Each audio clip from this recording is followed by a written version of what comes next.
Netflix, you don't need cable. Hop on YouTube, welcome to the hood table, where we chop up local and global events vocally. You don't really wanna miss out on these conversations. Just joke a little, laugh a little, get that wine in your system, fill your glass a little. Expose current events, talk trash a little. You never know, these opinions might clash a little. They addicted to the content, got them binge watching. You don't like it, then you want invited. Bet your friends watching in the house and in your job parking lot before you clocking. They don't wanna miss a second of this HT content. Everybody think they got something to say, so it's an open invitation, bring it to the table. But if you come whack, just know we ain't buying in. We gon' probably turn your back and tell you sorry, try again. Yeah, welcome to the hood table. You don't need Netflix, you don't need cable. Yeah, welcome to the hood table. You don't need Netflix, you don't need cable.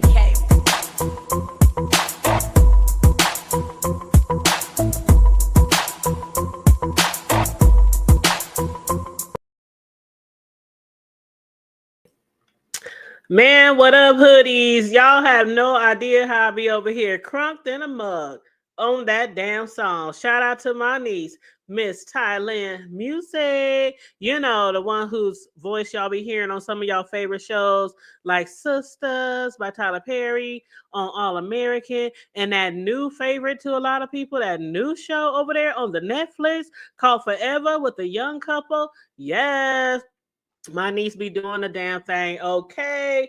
A lot of the producers out there are really loving her little rap skills, her techniques, her sound, her vibe. And so, yeah, she be getting a lot of attention and able to put her music on the television for other people to hear. Ain't that awesome? That is so awesome. And by the way, the Hood Table theme song was created like 5 years ago by her. And I must admit, I am so blessed, excited, and overjoyed to be one of the first people that had her on their platform. Okay, I've been knowing her all her life since before she was a baby. But, you know, when she's up there doing the things that she do now, I'll be like, oh my God, that's my niece. Oh my God. And it was so funny because when I was watching Forever, right? I started watching Forever and I didn't even realize this was before I got to the episode where her song was on, because her song is on episode number 4. And so I was just watching it. Next thing I know, I'm on my mom's Facebook page. And she's like, shout out to my granddaughter. Her song is on another TV show. And I started looking. I said, hold up, episode 4. Let me hurry up and get to episode 4. But yeah, she doing her damn thing. So I'm so proud of her. Very, very proud of her. Yes, that is amazing. What up, Cosmic Girl? First one in the Chizat. And hey, KJ, what's going on, you guys? Yes, the show is forever, man. When I tell y'all, I don't know. It's just amazing. I know some of y'all have some people in y'all family who might be in the sports or music or doctors, lawyers, nurses, whatever it is, whatever lane they fell in that makes you so very proud. I know every time you see them achieve something, you know, within their goals, I know you just like overjoyed, like beaming with pride. So I know you guys understand how I feel. So yeah, I always shout her out and she just be like, Auntie, thank you so much every time I see her. And then of course, y'all know the last time we was together on Mother's Day, she asked me to make her wedding cake because she is engaged. And she was like, who else would I rather have make my wedding cake, Auntie, besides you? Okay. The cake artist. Okay. Yes, Cake Diva. So I can't wait to do that either. But you guys, thank you so much for joining me this evening. It has been a long week, okay? And we've been dealing with this Diddy trial and gagging about this Diddy trial and the shit that people is bringing out in the Diddy trial. And we heard today about some more UTIs from another ex-girlfriend of Diddy's, which kind of matches Cassie's story about her UTIs, and that Diddy, we had already assumed that, right? That he didn't like people using condoms. Yeah, that's pretty. We assumed that correctly. So yeah, we're gonna go over the transcripts that happened today in the courtroom. I would like to ask you guys to please make sure you like and share the video and subscribe to the Hood Table if you happen to be new here, please, and thank you so very much. I really do appreciate it. And you said you'll have to go back, and you know what? I'm gonna tell you exactly. This is where you go. Okay, so when you go to episode 4, it's like right when hold on, what's his name? Hold on. I'm getting to it right now. Because my mother had put on there exactly where the song falls into. Matter of fact, hold up.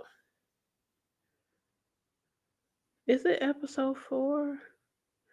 Yeah, I think it is episode 4.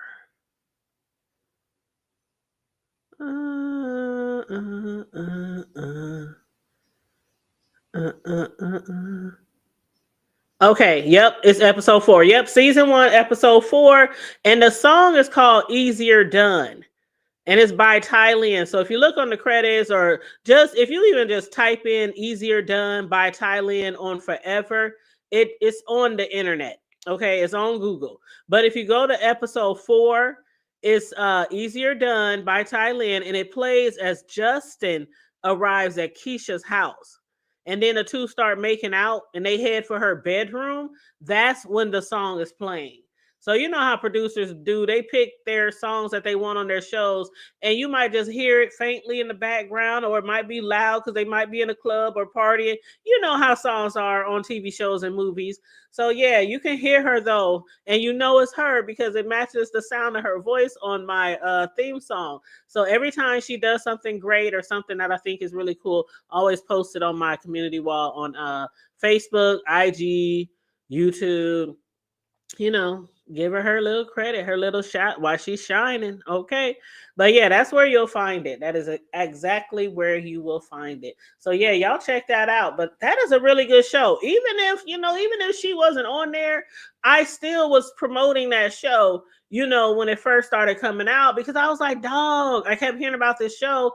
And then I was like, you know what? This looked like some little teeny bob, you know them shows, little teeny bob, all lovey-dovey high school, but it's really good. I mean, these kids deal with real life problems and drama, and their parents too. So yeah, go back and watch that. Check that out. But yeah, KJ said, "Hood Table Girl on my way out to bring me home a doggy bag. Bring me home a doggy bag." Matter of fact, I need to hit my son up. I was supposed to make some pork chops today. You know how sometimes you just want something real quick and simple and easy. And what I had a taste for today was some pork chops, a fried pork chop sandwich with some Have you ever had a good juicy but crunchy fried pork chop sandwich on some bread? And I usually use wheat bread. Okay, I'm a wheat bread kind of girl. And with some mustard and some pickles and some onions. I'm looking at the pork chops. I'm in my living room right now, and I'm looking down the hall towards the kitchen, and I see them pork chops sitting on the table, coming to room temperature. So yeah, I think I'm gonna make them if my son don't pick up anything. But anyway, so let's get right to it, you guys. We're gonna jump right into this day 18 of the Diddy trial, the transcripts, and it was a long day. They went all the way till 5 o'clock. So it was a very long day. Yesterday they started late around 11, but today they started pretty much on time. Now, one thing that the judge did have concern about, by the way, a lot of people already figured out. When the girl first started testifying, people was like, the Hood Table, that's 50 Cent baby mama. The Hood Table, that's who she talking about. The Hood Table, that's why 50 and Diddy don't get along. The Hood Table. And then it was like all over social media. So I'm like, I don't really know the chick like that, but I'm going to assume that people is correct. So people are like, how's the government going to promise the witnesses anonymity? Ooh, y'all see I said it right? Anonymity. I've been practicing. I would say anonymity, anonymity. I got it now. But anyway, they was like, how can a judge promise them anonymity knowing full well it was an impossible task? Because they said these are high profile people. public-facing people whose lives are tabloid fodder. And they said the lady's own testimony revealed her identity, and she exposed her ex-friend who cheated on her fiance. Okay, so they're like, because the judge was like, what about the screenshot of the text messages, and thinking that somebody was leaking some information. They asked, did they know if it was anybody in the courtroom, in the gallery, the gallery where all the common folk be sitting, in the press and all them other people, the nosy folks, okay? Like, was it anybody out there, releasing any information? Don't nobody know. Most people believe she just fucking got found out. But anyway, so before the jury came in, the judge said, what about the screenshots of the text messages between Cassie and KK? Mrs. KK is Diddy's closest assistant.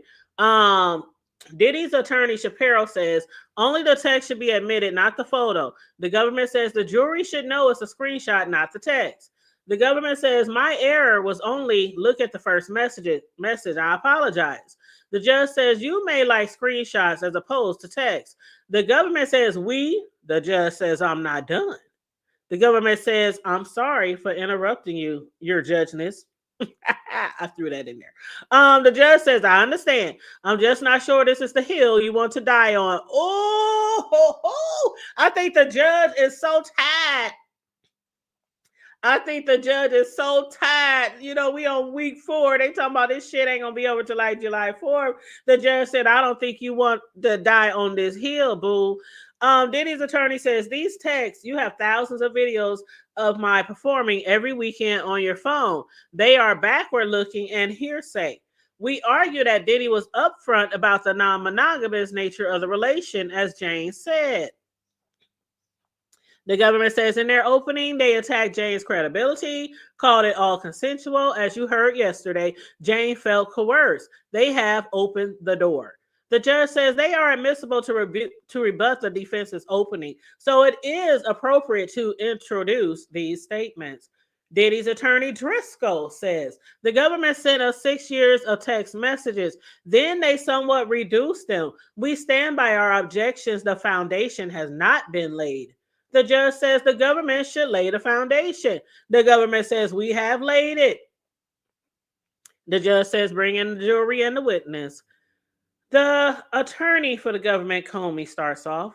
Good morning. How many times did you travel to Las Vegas? Jane says once. On Sean's plane, he was hosting an event. Then he wanted entertainment for the night, and we had that. What do you mean by entertainment? And entertain, we had sex. The government says, what did going off the grid mean? It means getting free. Did Sean call you a freak? Yes. He wanted me to be wild and sexual. Did you ask Sean if the entertainers could wear condoms? Yes. That first time with Don and another guy, Sean guilt tripped me out of it. It was not something he wanted to see. And what was his tone? Condescending. Did he say why he did not want the entertainer to wear a condom? He did not want to see a rubber. Did you raise it ever when sober and not in a hotel room? Yes. Was this ever recorded? Yes. One that I am aware of. I am trying to ask the entertainer if he can wear a condom. He's looking for it. I like to call up this exhibit with an aide. Did you listen to this? Jane says yes. And did you read the transcript that's up on the screen? Yes. Of course, the screen is not visible to the gallery. Then they hear like some scratchy audio was played. The government said, let's start at the 8-minute and 20-second mark when you said, I think Dave in the chair. What were you referring to? And she says, condoms. What did you understand what Sean meant when he said you were just taking that dick? Take that, take that, take that. Now that's me, y'all. That is not Jane. Woo, I just had to throw that in there. The attorney said, what do you mean when Sean said you didn't take that dick? Jane said that we were already had intercourse. So he was trying to say you already fucked the nigga, now you want a condom? So the government said that when he said if you don't touch yourself right now, what was he saying? To just move on? And why did you think you needed permission from Sean for the man having sex with your body to wear a condom? Objection, says Diddy attorney. Overruled. The government asked for a sidebar, and the judge says, sure. And right here, I'm going to take a drink. I try to get a little sip in right when the sidebar and the breaks come so I can look at the chat, read the chat. Hey, you guys. What up, 400? How you doing, boo? Good to see you guys. Good to see you guys. Make sure you guys on the way in like and share the video, of course. Let me take this little sippy sip. This is gonna be a long transcript, y'all, because they was on there till like almost 5 o'clock to the very end of the court session. So y'all get comfortable if y'all just coming in here, okay? And like and share the video. Now, after the sidebar, let me scroll on down. Okay. The government says, why did you not say no? He'd get agitated. How would intercourse with an entertainer end? He'd finish on me. Then what was Sean? Then we'd have sex. Would you clean up the ejaculate? No. Why not? Sean, ooh, hold up on my mama, on my hood. Did I not say, you know what? I think I'm a mind reader. I think I need to start reading palms or reading cards. Did I not say yesterday when they asked her about the ejaculation? Somebody in the chat said when they have their staff clean that up or something. I said, nah. I said, why would they clean up the ejaculation? Because Diddy seems like the freaky type of motherfucker that would play in that shit, right? Ain't that what I said yesterday? I know y'all in the chat. I know y'all remember me saying that, right? Because I was joking around with it. I said they was probably rubbing it all in and playing with it and putting baby oil all that. I said that shit yesterday, right? So then she said, would you clean up the ejaculate? No. Why not? Sean liked it to play around in it. That's what Jane said today on the stand. Okay, so the attorney says, then what? Jane said, I like to take a shower and get ready for the next one. Typically, how many rounds? Objection, overruled. Jane says, every entertainer was different. Some 3. So every sex, they call them freak nights. Other people call them freak offs. Anyway, they all the same damn thing. She usually has sex with 3 different people, or they go 3 rounds with the same person or whatever. But the government said, who decided if you stop when you okay, who decided if you could stop when you were tired? And she starts crying on the stand. Jane starts crying on the stand. And while she's sobbing, the government says, do you need a moment? Still sobbing, she says, I'm sorry. What was your question? The attorney says, how did you say you wanted to stop? I say things like, I'm hungry, or I would make little faces. I sent him subtle cues. And what would he say? He says, you're not getting tired on me, are you? Let's go out on a high note. Let's finish strong. And then she started crying again. That's right, 400. No means no. Baby oil got a bad name now, child. I don't want to see no baby oil. I don't want to see no baby oil. Damn near want to see a baby. Just the whole baby oil thing, just like, turn off, child. Turn off. But yeah. So, what would Sean give you to keep you awake and having sex with these entertainers? Ecstasy. Did you ever cry after one of these hotel nights? Twice. Tell us about the first. I thought it was a date night, one-on-one. Remember, she said this the other day? They would like get ready for a date. He would act like it's just going to be them one-on-one on a date, kicking it, hanging out as a couple. And then all of a sudden he'll be like, hey, let's have a freak night or let's do a hotel night. I can call this nigga right on the way. You know, he remember he always has them on the way. Like he could just pick them up and just speed down. And I had said that's some bullshit. The nigga already had the shit planned. Like every freak off. He had to have it already planned because when they go to the hotel, she said the red lights will already be there. All the towels and all the extra sheets, you know, for the damn baby oil explosions. was already there. Like the whole room would be already set the fuck up, candles and shit, and Astral Glide, and no condoms though. But you know, everything else will be there, already ready. So she said, tell us about the first one. I thought it was a date night, one-on-one, but he said there would be an entertainer, but just a quick one. I hung onto it, but that was 18 hours.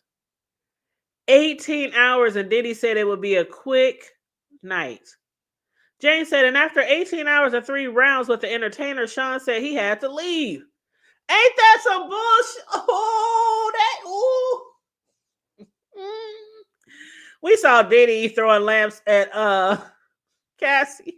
I would have threw everything at the room at his ass. She talking about it was supposed to be a date night, but then he was like, just please, just one quick freak off night, and it'll be a quick one. She said it went 18 hours with her fucking these entertainers.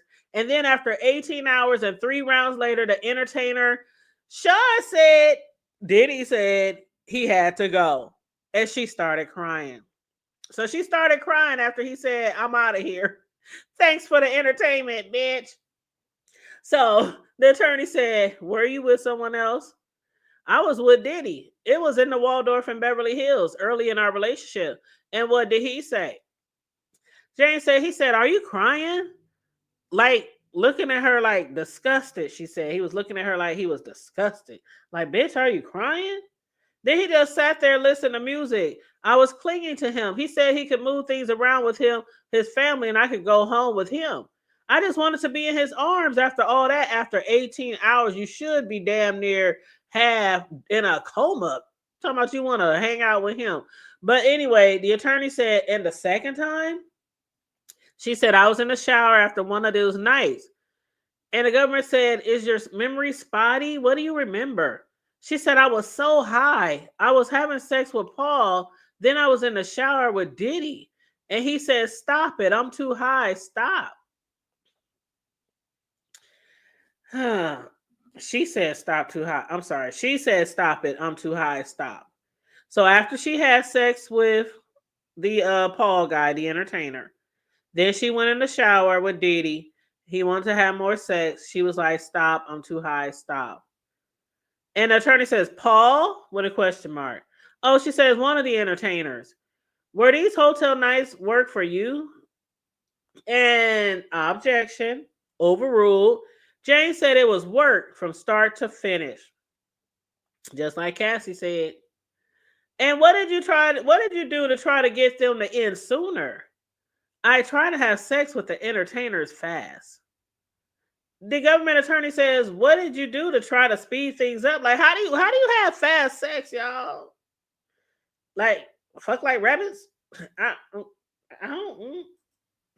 don't know. You said 18 hours. That's a long time. That's a long time. My cooch can't take no 18 hours. I'm sorry. She been like tapped out. Like, you better come back next week, next month. After 18 hours, shit, that's damn near a month's worth of sex. Or at least 2 weeks. You know. It depends. You know, in my early years, I don't know. Not in a night, though. No. I think the most I probably ever went was maybe 3 hours. But that was off and on. I mean, you do it, then you get up. I used to smoke cigarettes back then, right? So ain't nothing like a good ass new pimp right after you end up having sex. Get you a little drink, a little yak, get some water, clean up a little bit, might grab a snack, a cookie or cracker or something, and get back in that shit, right? But 18 hours, hell to the no. It ain't happening, Captain. It is not happening. But anyway, moving right along. So she said, what did you do to try to speed things up? She said, I do foreplay and bring them into the room. Diddy would say, slow it down, more foreplay. The government said, what words would he use? Objection. The judge said, that's fair.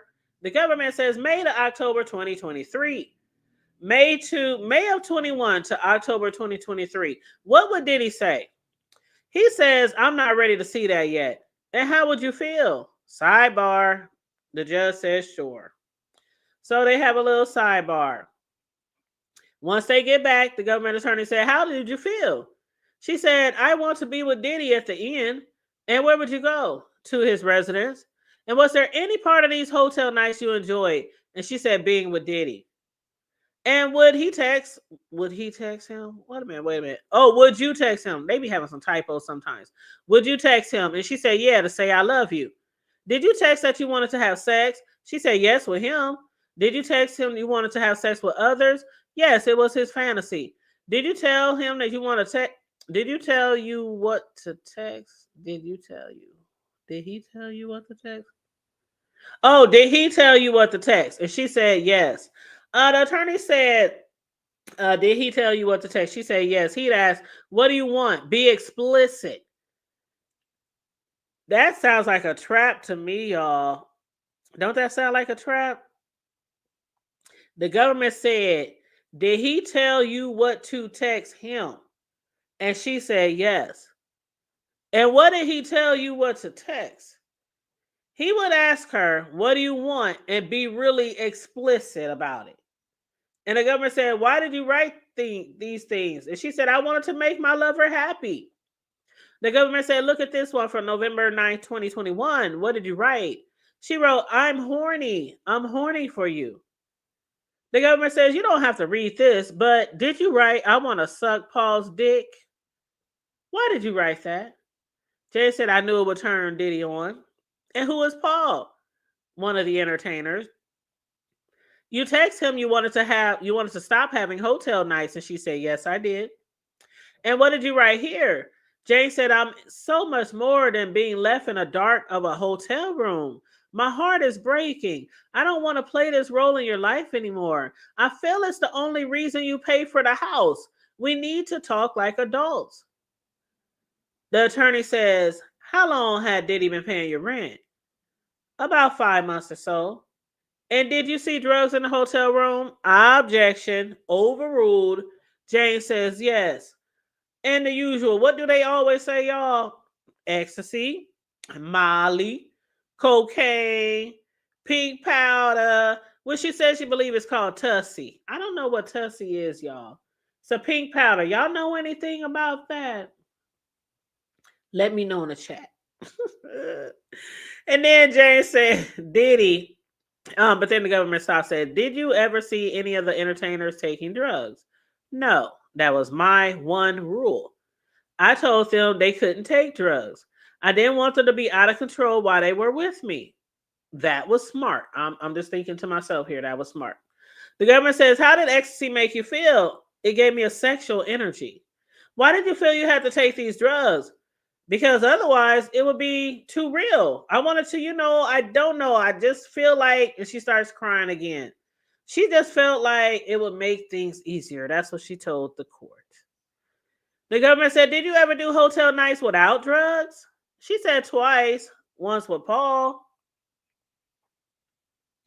Why didn't you take drugs that time? I didn't want to do that to my body, but it was real, too real. So I asked Diddy for a pill. Did Diddy give it to you? Yes, and I felt better. And the second time, my partner was taking too many pills. Jane said, he said I do 30 days without drugs, but let's have one last sobriety party at the L'Hermitage. And the attorney says, how long did it last? Jane said, too long, 18 hours. And what happened? The first guy, the second guy, I was not feeling well. I threw up. She said, I told Diddy I just threw up. And the government says, what did he say? He said, that's good. Now you're ready for the third guy. He's here. I cannot. This shit, I'm sorry. It's this shit, I don't know. Okay, I'm not gonna laugh. You said 45 minutes, I'm done. 45 minutes, you can get some good in 45 minutes. You can get some head in there. Shit, 2 people can get head and still get, some good sex in 45 minutes, child. Shit, what you waiting on? I'm ready to read a book. Come on. Shit, hurry up. I gotta watch my TV shows. What up, Noble? How you doing? What up, though? Child, 45 minutes. I can have a good love making session in 45 minutes. This nigga make them go 10 to 12 to 18 hours to 3 to 4, 5 business days straight. Damn. They only off on the weekends and holidays?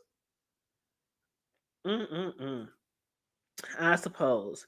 Anyway, after she told him after the second guy that night that she wasn't feeling well and she threw up, he said, okay, so you threw up. That's good. Now you're ready for the third guy. He's here. The government said, how did that make you feel? She said, I was just disgusted. I was just repulsed. I was just too mad with myself. She said, I was mad I had let myself get into this, which I'm sure is the same way Cassie felt. Probably once she was realized she, was hooked on the drugs and that she basically wouldn't have no life, no money, no home, no car, always getting beat and all that kind of shit whenever she said no or didn't feel like having sex for Diddy. Yeah, so the judge said, you know what, let's have a break. The government attorney said this would be a good place for a break, and the judge agreed. So they took a break. They took a break. So now, this is, yes, it's starting to look more and more as I go through these transcripts as the prostitution, the trafficking, coercion, things like that. The things that a lot of people still are kind of unsure of. Some people are still kind of unsure. They're like, yeah, Diddy was abusive. Yeah, he was an asshole. He was a jerk. He was a demon. He was this, he was the devil, calling him all kind of names, everything but a child of God. But he wasn't trafficking. Oh, no. Where's the coercion? Oh, no. He wasn't distributing drugs. Oh, no. So some people are still, kind of on the fence or totally on Diddy's side and don't even want him, locked up. Think he did nothing wrong. But anywho, y'all can let me know how y'all feel in the chat. So during the break,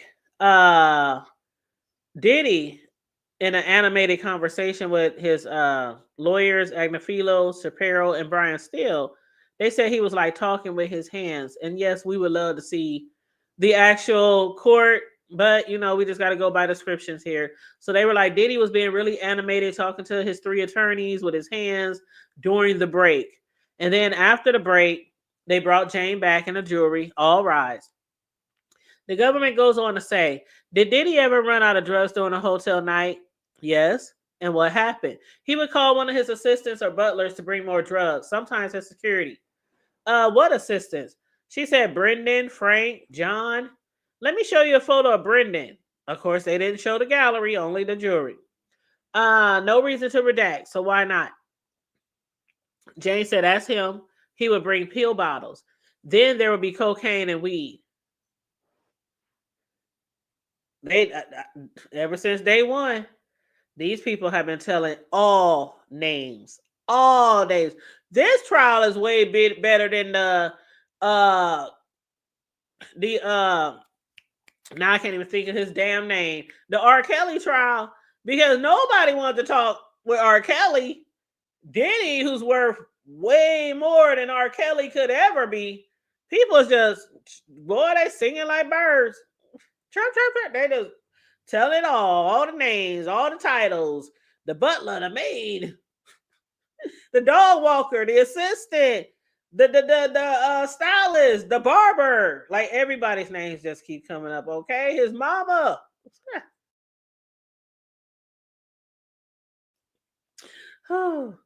But okay, so somebody talking about, okay, there we go, criminal organization. Rico using his employees to buy drugs, but we've been hearing this all through the trial. But yeah, using his employees to buy drugs that you not only use, but you pass them on for others to use. And then there was the assistant. Remember, let's not forget about the assistant. The guy who testified like during the first week or week and a half, the assistant testified that Diddy would put prescriptions pick a pharmacy, or he would order like prescriptions from the pharmacy and put them in his assistant's name.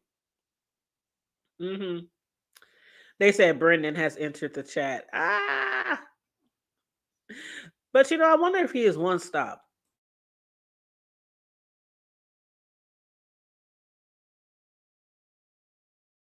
Remember, we kept hearing about the person who always delivers the drugs named One Stop? I wonder if that's Brendan. I wonder if he's going to testify. I wonder if KK is going to testify, because KK was involved in the bribery. So I can't see how they would possibly leave KK out. But yeah, Brendan, I wonder if he was the dude called One Stop. One Stop Shop. I know y'all got one of those in y'all hood. We got a One Stop Shop where you can go get everything from toothpaste to a couch. But anyway, moving right along. The government said, who from security did he call for drugs? And Jane said Fahim. Diddy would call him Fa. And who else brought drugs? She said Guido. He brought mostly ecstasy, Molly, and Xanax and Coke. And did you take Xanax? Yes, after I pushed Diddy to sleep. The attorney says, did you ever carry drugs for Diddy? Yes, from LA to Miami. KK told me I'll have some security come out and give you the package. And I asked, is it safe and okay? The government said, what did KK tell you? God damn it. I didn't even read that far. And already they talking about KK. Didn't I just say, I wonder if they're going to have KK testify? I can't see how KK didn't get a subpoena. So since we go into July 4th, presumably KK has got to be along that list of people. I can't imagine how she's not. So yeah, they said, what did KK tell you? She said, it's fine. I do it all the time. So KK, the assistant, was moving drugs too. The government said, where did you give Diddy the package? In the bathroom of 2-Star. He opened it and then I saw colorful pills. I assumed. The government said, I don't want you to assume. Did you take the pills? Yes, for a hotel night. It was ecstasy.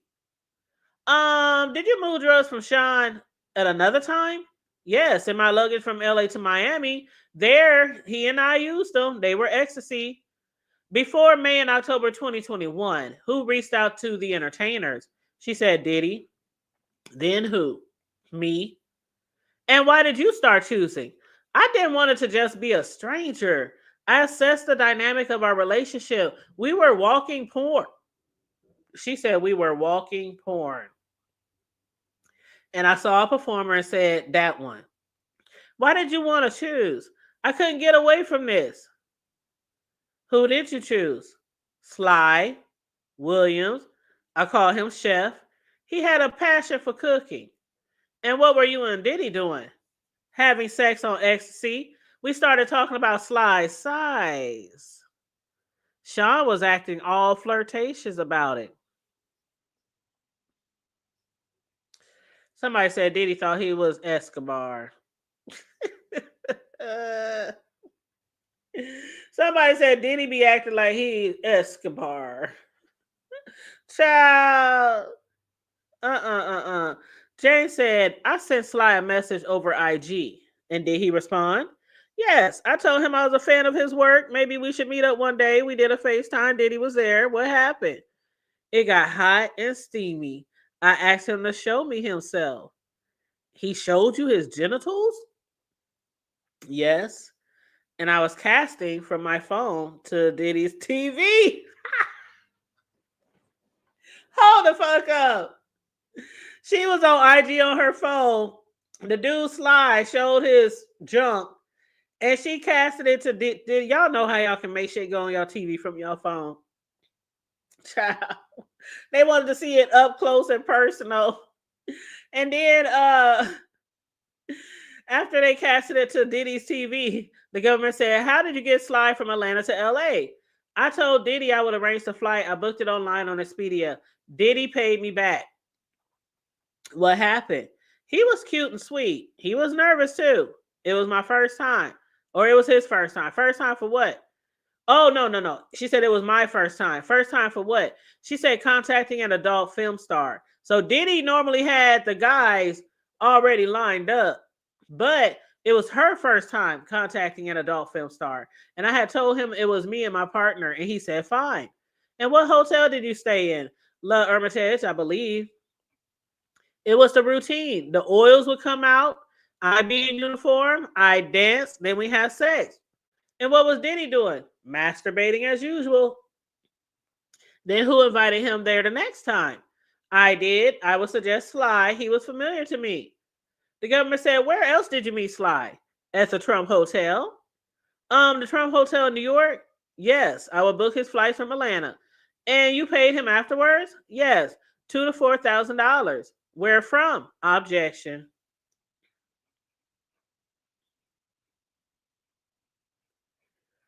Objection. The government says, where did the cash to pay Sly come from? Jane says, from Diddy, from the drawer. Sometimes we use Cash App. The government said, was there a second adult entertainer you'd reach out to? Yes, Anton. I think Anton Harris. Oh, she said, I'm about to say, did she get his real government name? But she said, I think that was his stage name. I don't know his real name. Why would somebody have a stage name with their last name? Don't nobody have stage names with a last name. They don't even go by a name. They might go by Big Dick or Slugger or High Hung or, some bullshit. I don't know too many strippers, shit. I don't know, shoot. I'm up here trying to think of some shit to call these motherfuckers. I don't know. Long Dog.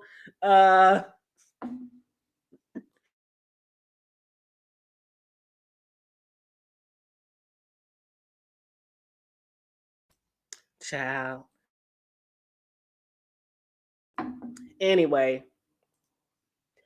Okay, where's we at? Okay, she said she think his name was Anton Harris, but it was his stage name. She don't know his real name. Jane said we were watching Anton's films, and I was really liking him. I'm about to look this month. You know what? I'm gonna look him up on my next sidebar. Somebody look up Anton Harris while I'm doing this. But she said we were watching Anton's films, and I was really into him. And I messaged him on IG. He was in LA, and I invited him over. And how did he respond? Positively. We were in my first residence. And what happened? The same thing. Sean watched, and he was happy. Did you see Anton again? Yes. Sometimes at hotels in LA, sometimes in my apartment. And did you FaceTime with Anton and Sly? Yes, when Diddy and I were alone having sexy time. And why would Diddy call them? He wanted something live. I was just doing like sexting, FaceTime, and screen sharing to Diddy's TV. I told Sly and Anton I was alone so they would feel comfortable. And did you ask Sly and Anton to send you pictures of their genitals? Yes, Sean wanted them. He would say, get it. Why did he want pictures of their balls and they jump?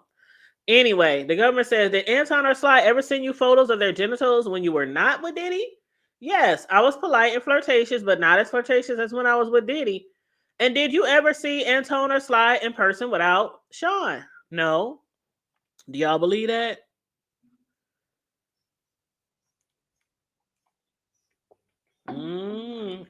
She may be telling the truth. I don't know. The attorney says, are these your texts with Sly? Let me show you. The texts were shown on the exhibit screen in the gallery. It said, I was asking for explicit photos or videos for him. That's what my partner wanted. And what did Sly say? He said, I'm down. Diddy, an old nasty piece of freak child. The government said, what did you say? I wrote, I'm touching myself. Then what's your full name and date of birth? Why you ask that? To book his travel. And what did he write? She's booking. Jen was November 9th, 2021, the flight. The government says, when you received these explicit images, were you alone? Yes, I sent a blender message. Then he texted me in April 2022, hello, beautiful, how's your day? And why did Jess book the flight? I was too high to type. She said I was too high to type. He be the entertainer. The government said other entertainers. Yes, Paul, Don, Sean coordinated others. Damn, how many were there? Um, damn. Okay, between May 2021 and October 23, how often were the hotel nights? Often, every week, every other week. And after February 2024, where did this happen? The 2-star in LA. In the LA resident you're still living in? Yes. After February 2024, she said maybe 5 times. And how many different men? I don't know. Let's talk about some of them. Who's this? That's Don. The last time you were with him, August 24 at the 2-star. I only saw Don in Miami. And who's this? Paul. And when was the last time? End of July 24. Before that, very often. And what did you think Paul did? He's a personal trainer for Sean in LA, Miami, and Turks. How did Paul get there? He booked his own travel or he'd already be there. And who's this? A man named Leo. I met him through Diddy for one of these nights. I met him on my birthday. And the last time you were with him, 2023. And where did you see Leo? In LA. And what else did you call him? Italian. And who's this? A guy Diddy bought into a night in 2021. And what happened? Diddy said he had someone coming over. I was repulsed in Le Hermitage. He looked sweaty. He didn't look nice. And he kind of smelled. And what did you do? I tried to make it work. I tried to seduce him with my body. He just kept sweating so much. I looked at my partner. I'm not feeling this. I was in lingerie and heels. And what were you wearing? Nothing. Diddy said, do you want to taste it? I said, I'm not feeling this. And what did Diddy do? He laid me down and started having sex with me. Where was the man? Hovering over me. He was sweating on me. That is so gross. I feel like I want to up Chuck. Let me take a drink. Oh, that is so gross. I hate a sweater. I mean, a sweater. You know what I mean? A sweater. Not like a sweater. You know, a sweater.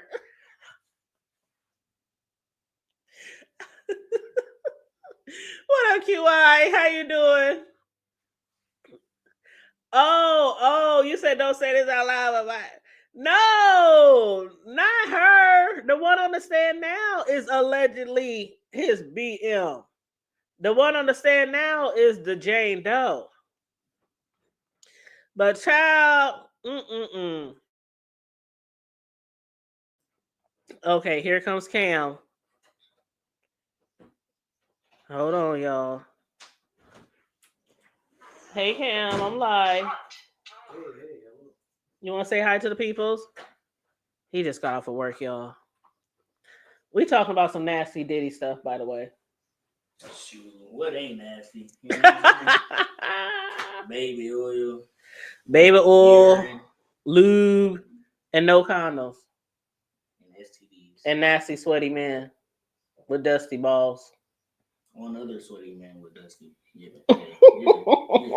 It's a lot. It's a lot. What's up, the hood table? How y'all doing? This nice Friday evening. We chilling. Afternoon, whatever you want to call it. Yeah, depending on which time zone you in. It's Central Standard Time, so it's evening. I know what you meant. Yeah, Astroglide, QI. That's what Diddy be using, the Astroglide. I never knew what Astroglide was until the Diddy trial. Do you know what Astroglide, Cam, is? No. Okay, you don't need to know. You don't need to know. I don't think you'll need it. I don't even think I could imagine think what that could be. Slide? Make you slide? No, it don't. Well, Cam said doesn't make you slide. It can make you slide easier, right, if that's a hint. Man, no. It's lube. It's lube. Yeah. It's some type of lube. He's wild. Yes, he's very wild. That's my son, Cam, y'all. A lot of y'all done heard him before. Cat Williams was on the song. Yeah, Cat Williams was. He was. Cat Williams, 50 Cent. Sure. Mm-hmm. About just stuff coming out in 2025. Cat Williams said, when did Cat Williams say that, QI? Cam just reminded me. He said that, was that in 23? I think that was in 23. He said in 2024, all kind of shit is going to be revealed. So I think he said that in 2023. That wasn't 2024. Was it 20? It must have been the beginning of 2024 then. It was in the beginning of okay. It was in January. Okay, all right. Yep. But yeah, Cat Williams did say in 2024 it was about to be the year of revelations. It is still the year of revelations. I don't know what the fuck gonna happen next year in 2026. Can it get worse than this? I heard a lot of rumors about Jay-Z and Beyonce. QI said 2025. Yep, 2024. Yep. Child, but anyway, let's keep it rolling. It was a lot of transcripts today. Let's see. She said the dude was hovering over her while she was having sex with Diddy, and that nasty, smelly dude, she said, was sweating all on her. So the attorney said, then what? Diddy took me to look at the man's private parts, but it wasn't happening. Diddy told him no worries, and the man left. Then what? Diddy told me he had someone else coming. Paul, I was blindfolded. Diddy wanted me to touch him. Jane said, I took a liking to Paul. I was more comfortable. I thought he was handsome and nice, and he had a warm energy. The attorney said, did you want to have sex with him? No, but if we had to have sex with someone, I guess it was not so bad with Paul. What's this? This is a photo of a man named Michael. Damn, that's like how many dudes so far? 8 or something like that. Anyway, this is a photo of a man named Michael. I saw him twice in 22 and 23 in the Edition in LA. Diddy said something new was coming, or someone new was coming. Then, like just a bit later, Diddy was having small talk with this guy on the balcony, and he invited me out. Jane said, I thought Michael was attractive. He was from a website. And who's this? I don't know his name. I met him on my birthday in 2023, one of these nights. And what happened? Diddy told me to come to Miami. We would be alone. He was so sweet. We were eating sushi at Noble in the hotel. Then Diddy said, we have entertainment. I gulped and said, entertainment? The governor said, what did he say? He said, it's for your birthday. I just accepted it. Remember that shit with Cassie? It was her birthday. She just wanted to spend time with Diddy. And while they celebrate her birthday, Diddy was like, oh yeah, we got someone coming. Oh my God. So he did the same thing for her birthday. And she said she just accepted it. Why? I don't know. Upstairs, this man comes in. It was routine. She said, I am like a robot. I am getting the guy comfortable. And she starts crying on the stand. She starts sobbing on the stand. The governor said, do you need a break, Jane? You said you were robotic. What do you mean? She said, I have done so many of these. I can just tune out. My partner likes to see. I just turn on this person. And what do you mean you turn into another person? She said, a person who can't just do this. And what happened? I was much quicker with this person. He felt more like a stranger to me than anyone. I don't want to do this on my birthday. She said, I asked Diddy for a condom. Where was he? He was behind the man. He gave me these dirty looks like, you better not ask for a fucking condom. She said, I can just hear that. So he didn't actually say it. He was very careful about his free calls, QI, and also with the drugs. He always had his assistants or security guards or bodyguards or his women, somebody else, carry and transport the drugs. He was really smart for that. Really smart. And so basically what she said was, I asked him for a condom, and Diddy was behind the man giving her a dirty look. The look read, like if his looks could talk, his look said, you better not ask me for a fucking condom. She said, I can just hear that. And what else did you hear him say? Objection, which of course the defense is going to say, because if you didn't hear him really say it, then why are you saying you can hear it in your mind? You know how that goes. Well, they didn't say it. Objection, overruled. Jane said, I didn't want to sour the mood. And why didn't you want to sour the mood? And she really starts to cry now on the stand while she's testifying. She's crying. She said, I just didn't want to make my partner unhappy with me. Do you need a break, Jane? No, I'm okay. And what happened next, if you're ready to tell us? Diddy gave him a condom, but then walked away. He was so disappointed. The guy finished. I can't remember where. What next? The man left. We switched rooms to a bigger suite. What then? Diddy was more loving. He was celebratory. He had cake there and balloons. Then Sly comes. The governor says, any talk? No, it was just hours and hours of sex. Pleasing this guy. So he didn't just bring one guy for her to have sex with on her birthday. After that guy left, he gave her a cake and balloons and then had another guy come. And she spent hours and hours and hours of having sex, pleasing Diddy, pleasing that guy, doing so much. She said she was doing all of it, the foreplay, things I know my partner like to see, going back and forth. She said this went on to morning. This is her birthday. Aren't you the one supposed to be able to do what you want to do on your own motherfucking birthday? Shit. Just weird.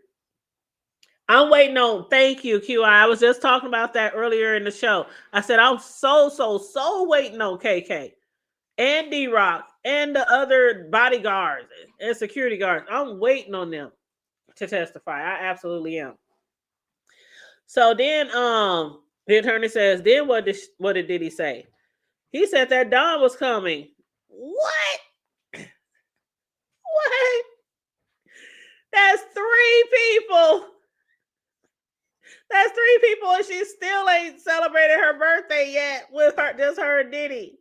So he said that Don was coming, and what did you say? Nothing. Like that, it was fine. Why? I love my partner. What did he do with Don? Sex.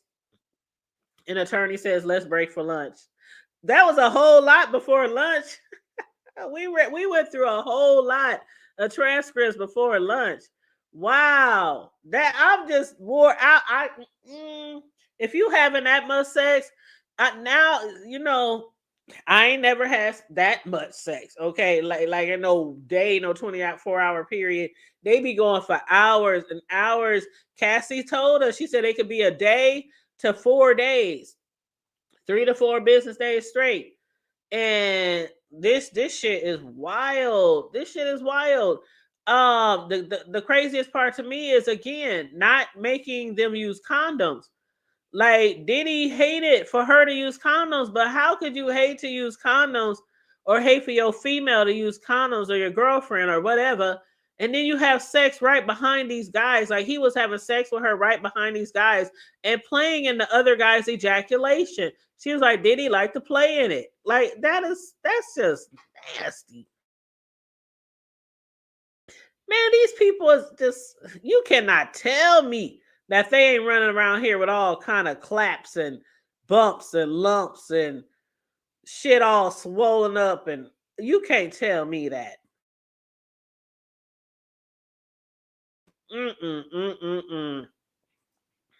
I don't know if he's tested or not. Where he at right now, he better hope the motherfuckers is tested. Okay? But anyway, after the government said, let's break for lunch, they had a sidebar. Diddy's attorney said, could we have a quick sidebar with the government about something I'd like the court's advice on? And the judge said yes, and they have a little sidebar. After they come back from lunch, the government says, this afternoon we'll be showing some explicit exhibits in the binder, so not on counsel screen. So that means the gallery cannot see, but the counsel can come up and see them. The judge says, okay, bring in the witness and the jury. All rise. The government says, have you seen this man? Yes, Diddy brought him to our hotel room in LA. I was in a robe and lingerie, the whole wardrobe I usually had. What happened in the living room of the suite? I knew this was something I could not fake. What do you mean? I was repulsed by him. I tried for 30 minutes, and I told Diddy, can I talk to you in the bedroom? Then I told him I can't. I tried again, but no. I told him I'm sorry. How did he respond? Very agitated. Then another man came. Did he talk to you first? No. And who's this? A man I met in New York. I told him I didn't want to go to New York if it was just to set me up with a man. He said, no one. Just one-on-one. It'll just be us. That's what Diddy would tell him all the time. It would just be us. It's just going to be us. And It was always 2 to 3, 4 more guys he already had lined up, ready to bang his girlfriends. So she went, thinking it was just going to be her and Diddy. The attorney says, "Did you get Wi-Fi on the plane?" "Yes." "Diddy sent me a text. Do you want entertainment tonight?" "And how did you feel?" "Disappointed. My thought of seeing my lover was shot down." "And where did you go in New York?" "To the Trump Hotel." She said, "I saw the assistant setting up the room with red lights for a hotel night. I took this photograph." They didn't show it to the jury, but they showed it to the counsel. "And what happened next?" "I told Diddy I don't want to do this. He was just like super defensive. And on the way back to the room, Diddy gave me a pill." "And what was it?" "Ecstasy. I took it. The man was in the room, or the man was in the room. We had small talk. I let the man touch my leg a little bit. I took Diddy to the bedroom and told her I can't do this." "And how did Diddy react?" "Agitated. I called another performer." "Why?" That's hard questions. At this point in the relationship, I knew that's what my partner would want. It was, "Did he pay your rent?" "Yes." "Did he mention it?" Objection. The judge says, "What's the time frame?" The government says, "Was this after Diddy started paying your rent?" "Yes." "I called Sly. He was excited. He flew to New York that night from Atlanta." "And what happened?" "It was nice. We had sex in front of Diddy at the Trump Hotel." "Me and Diddy had to go our separate ways, but I didn't want Sly to feel like we were just leaving him. So cash was brought to the front desk for him by an assistant." "Which one?" "Joey." "And this man, I had sex with him in front of Diddy." "And another one?" "A Spanish buff man. He was a bit odd, I felt. He was pulling out the scent to smell during sex." "I don't know." "In front of Diddy?" "Yes." "And another?" "Yes, a man who looked more European at La Hermitage. We had sex twice." "And which entertainers did you see most often?" "Paul and Sly." "And which ones did you reach out to?" "Them, Anton, Don." "And did you ever arrange hotel nights as a surprise for Sean?" "Yes, twice, like Valentine's Day for the return from a trip." "You saw cash during these hotel nights?" "Where?" "In the drawer in the nightstand." "When Diddy ran out of cash, what did he do?" "He made a phone call to his security or assistant, KK, and cash would appear." "How much?" "A good amount." "To whom did Diddy hand cash?" "Paul, Don. He'd pay at the end." "And what did he say before he brought out his iPhone to record?" "Nothing. Or it's just for me." "Did Diddy sometimes act different?" "Sometimes happy, sometimes not." "And what directions would Diddy give?" "To put the baby oil on the man, to touch myself." "And when you knew the camera was on, how did you react?" "It was just a part of it." "And did Diddy ever record while not on drugs?" "No." So he always recorded. Cassie said that too. He always recorded when she was high. Same MO. Same MO. He always recorded when they were high. What up, Mind Chaos, bro? You say he is about to have the time of his life. Child, you better have an Astro Glide. Child, I'm telling you, they can use Diddy in a couple of commercials now. I mean, the baby oil, the red lights, the Astroglide. Oh my goodness, hotels.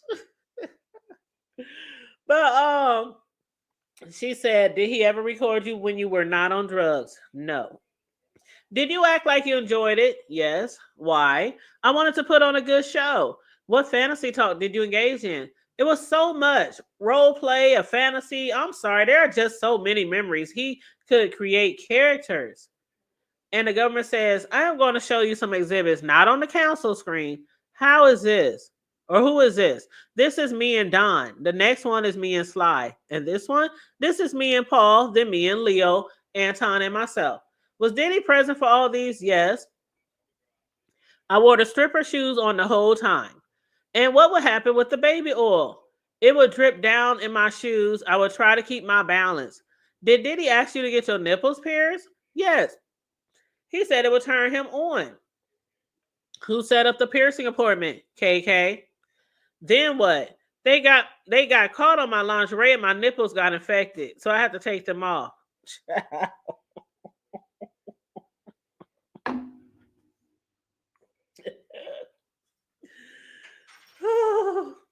I know that ain't the only place that was affected. Anywho, the attorney says, what did Sean say? He said, where are your piercings? This is the last time I see you without them. Did your back hurt? Yes, from bending over so much. What else did you get sore? Or where else did you get sore? My vagina? Did you tell Diddy? No, why not? I just didn't want to indicate any negativity. Why did you keep going? I'm not sure. Sidebar, says the judge. So they had a little sidebar. After they came back, the government says, do you have an estimate time? Do you have an estimate of how much time you told Diddy you didn't want to keep having these hotel nights? She says, I don't have an estimate. Did you write it? Yes. And sometimes I'd have the courage to text it to Diddy. What did you see in your text messages? That I have been texting it since 2021, how I felt. And what's this? And they put a text exhibit, but not on the screen. In November 2021, I felt jealous. I saw how he was doing things with other women on their IG stories. And why did you feel jealous if you knew he was dating other women? I came to do hotel nights with Don and Sly. Then he gives quality time to other women. This next text, I wrote, I need a breather and a break from you. The government attorney says, play this exhibit, a voice note. So Diddy's voice comes on. She asked me to work out. This is the time you're going to be cursed. You're going to curse me out. I don't have a bunch of guy friends. Don't matter if I fucked her, be sad, go crazy. I don't deserve being honest with someone. Child. Yes, money made Diddy evil, or was he already evil and then money just made it worse, QI?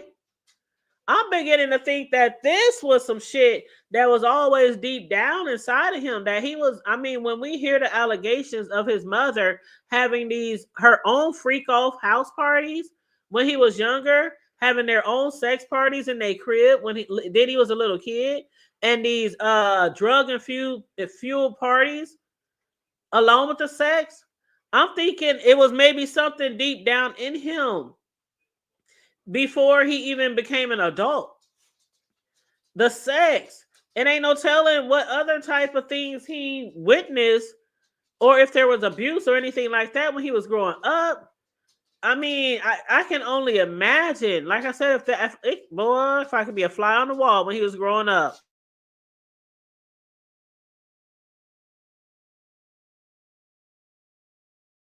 If I could be a fly on the wall. You said Pot going crazy. You Pac probably up there just cracking up. He is getting his life. Like this motherfucker. Tupac is up there like, finally the world knows. Finally the world knows about this nasty nigga. So anyway, Diddy was like, basically, so what? I'm out with somebody else. You know, I don't have a bunch of guy friends. Don't matter if I fucked her or not. Be mad, get sad, get glad, whatever. Take a nap. And Diddy also said he doesn't deserve being honest with anyone. So even though you doing all this entertainment for him 3 to 4 times a week, 18 hours each shift, your coochie dry and sore. You can't use condoms. I mean, you doing all this shit for him, and he can do whatever the fuck he want with whoever he want.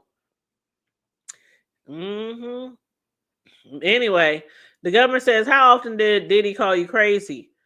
Often. It made me feel confused. And what did you say? That she didn't just come to the gym. I don't even care who you are laying up with. I wanted that time with him. I said, you just want the hotel shit. Sound like Cassie, huh? And I wonder how many other women. It can't be just Cassie and her. It got to be other women that he probably did this shit with. It got to be. But anyway, the government says, what happened there? I had sex with Leo. I was high. It made my partner happy. I was okay with it. And how many phones did Diddy use then? 2. Diddy started dating other women. He did a big birthday for her. And how'd you see it? On IG. And what did you say? I see what you are doing for her. Why do you play me? say she's just a business partner? Then you say she's spending money on you? How would you feel if I said a man was spending money on me? And the government said you wrote that I felt cheap. The attorney says, after your first hotel night in May 21 with Don, what did you do next? Out on a yacht. And later, we would just sleep after hotel nights. And what did you write in this note? I wrote, why am I just for your freaky desires? Did you send this to Diddy? No, I did not have the courage. In this note, I wrote, you were partying with another girl. You just want me for debauchery. I'm done being used by you. You trashing my house with dirty debauchery. I am done. And the government said, and what was this? Right after I spent my birthday having sex with this man in the hotel room, Diddy went, right after I spent my birthday having sex with these men in the hotel room, Diddy went on vacation with another girl he was dating. And how did you respond to that text? He wrote, I just didn't tell you about her birthday. The attorney says, what did he write to you next? That it looked like I had a nice birthday dinner with my girlfriends. And who paid for that dinner? Diddy. But was he there? No. And here when you said you were tired, that was after 3 men. And what did he write to you here? He wrote, I'm tired of you throwing sex in my face. Let's just be friends. Ain't that some shit? She telling this motherfucker she's tired of all this damn sex. She just wants to spend time with him. And he says, I'm tired of you throwing sex in my face. Let's just be friends. And what did you mean what did you think he meant by that? She said, anytime I brought up the hotel nights. And what did you write? I said, are you really breaking up with me? And she starts crying again on the stand.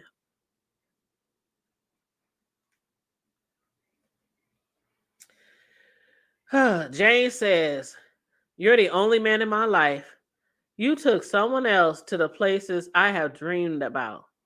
Where did he take them? To Turks. And what did he write? He wrote, I'm tired of these long texts telling me what I'm doing wrong. I wrote, what am I doing wrong? And then they took a break in the courtroom.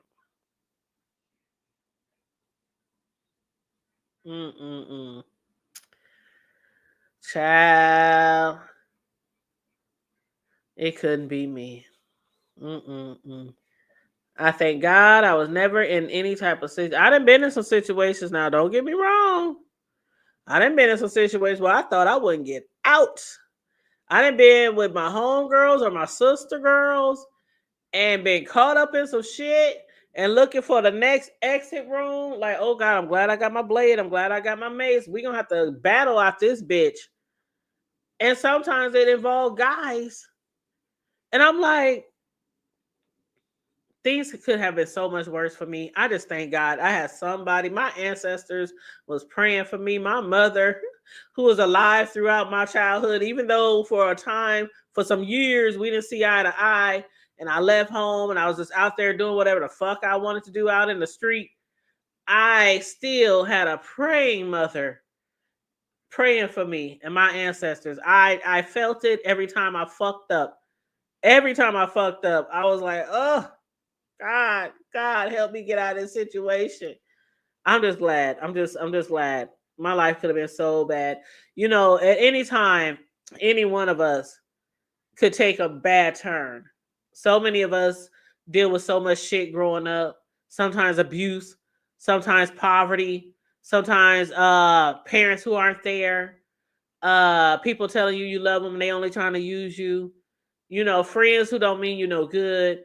We grow up with a lot of different shit. Some of us, not all. Some people are, actually perfect. At least they think they are. They're perfect. But the rest of us, we have problems and issues sometimes growing up. And any wrong turn down the wrong road, we could end up in so many fucked up situations. And I ended up in some pretty bad ones too. But thank God, again, there was somebody praying for me. And I'm still here today with my right mind. You know what I'm saying? Safe and sound. You know what I mean? But anyway, so while the jury was out, counsel to Jane Doe said, I want to bring to the court's attention that there are YouTube accounts that are actively trying to find out Jane's identity. Where we find contact information, we reach out. We are recording live streams. Now, we talked about that a little bit before. I told y'all at the beginning of the show that they had some concerns that people was revealing who Jane Doe is. And so there's people on the blogs and on social media like, we already know who the fuck she was 5 minutes after she sat her ass on the stand. When she said she told Diddy that her baby daddy didn't like him, and Diddy said, I don't give a fuck. Just certain things that she said, people just put two and two together. And that's why they saying they think that she's 50's baby mama. But anyway, the judge says, do you have evidence if these people are in the courtroom or in the overflow room? And the government says, if we had found that, we would ask for them to be banned from the courtroom or overflow room. And the judge said, make an ex parte filing. I'll ask marshals to investigate. So then the government says, if someone publishes her license, it will violate your order. The judge says, send me what you can. I'll consider it even over the break. So this after was said, nothing in the order could have a chilling effect on the media more than, be said on this. So they came back. The judge sub said, all rise. And they didn't say anything else about the ex parte submission.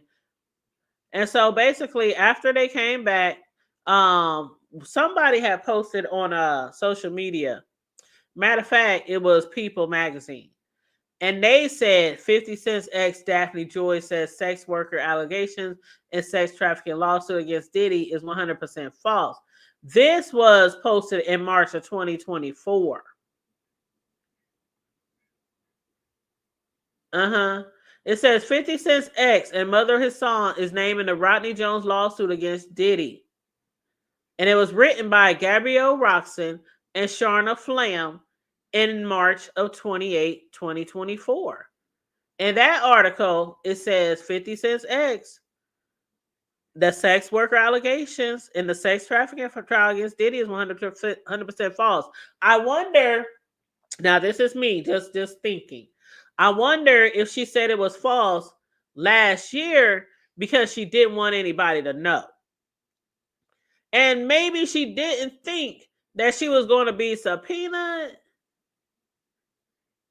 I don't know. A lot of people say shit didn't happen, and then we hear once it hits court, all kind of shit was happening.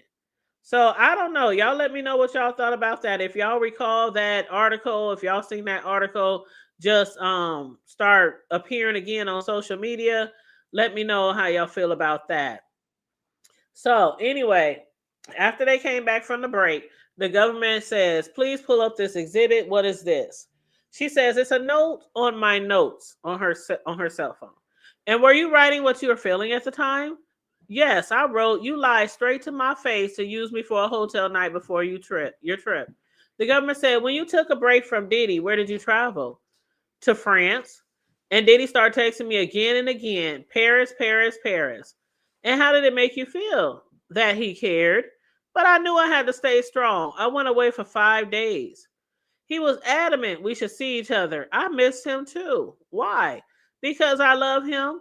Soon we were planning to go to Turks, and I go to Miami first. And what did Diddy write to you? He said a night of debauchery then to the beach. I said, no, we have to reconnect. We just reconnected. He said, cool. The government said, did that turn out to be true? No. What did you do in Miami? We bickered about Paris. He said his girl can't just up and leave like that. And what's this photo? This is our dinner. And then what? He took a pill and went to a hotel. We were watching porn, and Diddy said, do you want Don? And what did you say? Yes. Why? I was just used to it. Then we went to Turks. And in Turks, Paul came in. What happened? I'm back in an outfit. I'm going to try to do another round. It really was painful. I couldn't have sex. Why not? I was extremely sore at this point. Diddy tried to lube me up. That's what the fucking Astroglide was for. That's why, man, when they raided his house, they found so much Astroglide, so much baby oil, and women's shoes, high heel stripper shoes, and underwear. Okay? So when the ladies got extremely sore, I guess Diddy thought that the Astroglide, see, the lube doesn't work for pain. The lube helps you stay lubey, oiled up, moist, juicy. You know, that's what lube is for. And then if you're using it back there, you know what I mean, back there, it kind of helps ease on in. Yeah, I know what I mean, without me saying it. But he talking about use Astroglide lube to help with the soreness of her vagina. This anyway. So Jane goes on to say, he said, "You can't take any more dick." I threw the bracelet and said, "You only brought me here to suck dick for you. I was talking, then sat on the steps of the villa." Did Diddy talk? Yes, he said, "How can you make me look like this in front of Paul?" Jane said, "Sean told me to apologize to Paul. I messaged him and said I was sorry how I acted, that I was really glad he came out to see me." And who told you to say that? Diddy.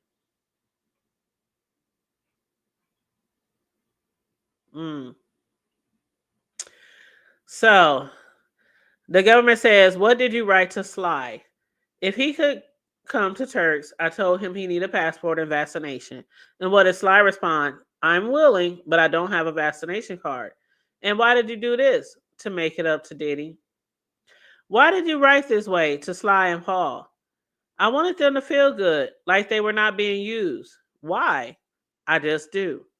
And what was the love contract in March 2023? He asked me, how much did I want per month? I said 15 and he said 10. The government said he started paying your rent? Yes. And who is paying your rent now? Diddy. He's still paying her rent? How he paying her rent and he in jail? Maybe it's an automatic withdrawal that comes out of his bank account every month. You know, some people's shit set up like that. Most of my bills are set up like that. Not all, but most of them. So maybe that's how he's still paying her rent. But anyway, the government says, what else did he pay for? My teeth. What do you mean? Diddy didn't like my teeth, so I got new veneers. He also paid to furnish my house.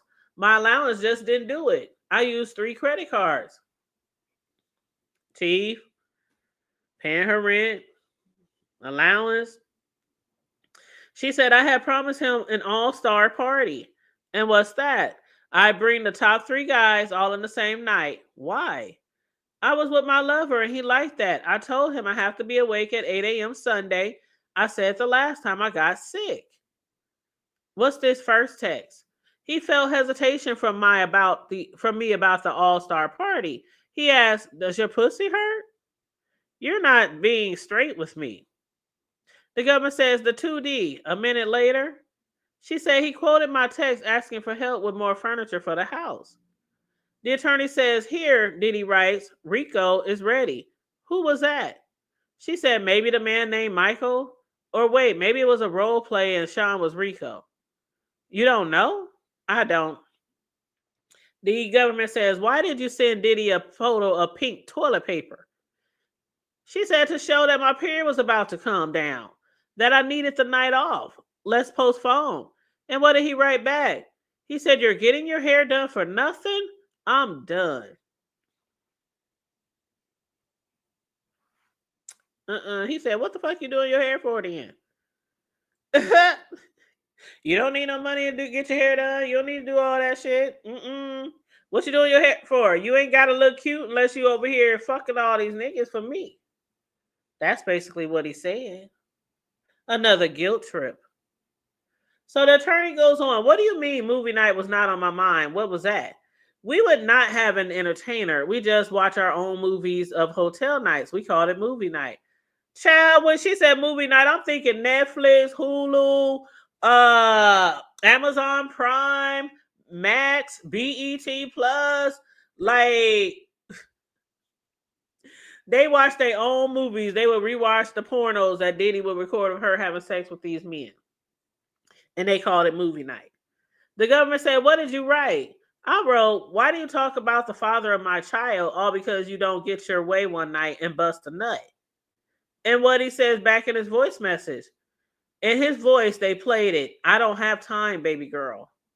In his voice, it continues. Diddy's voice says, "You need to get on your job." The attorney says, "How did you interpret that?" Making sure he's happy, including these nights. And how did you respond? That he always brought up paying for the house. It felt like, I don't know, this guilt trip. The government says, "I think this is a good time for break for the day and the week." The judge says, "Jurors, thank you for staying late. Avoid any coverage about the case. All rise." Jury leaves. And then while the jury is leaving, Diddy's attorney, Agnifilio, said there are two exhibits that were objected to. Notes the victim wrote, calling Diddy a liar because he has multiple women. We said that in our opening. The judge said, put in a letter in the docket. Court adjourned. Now,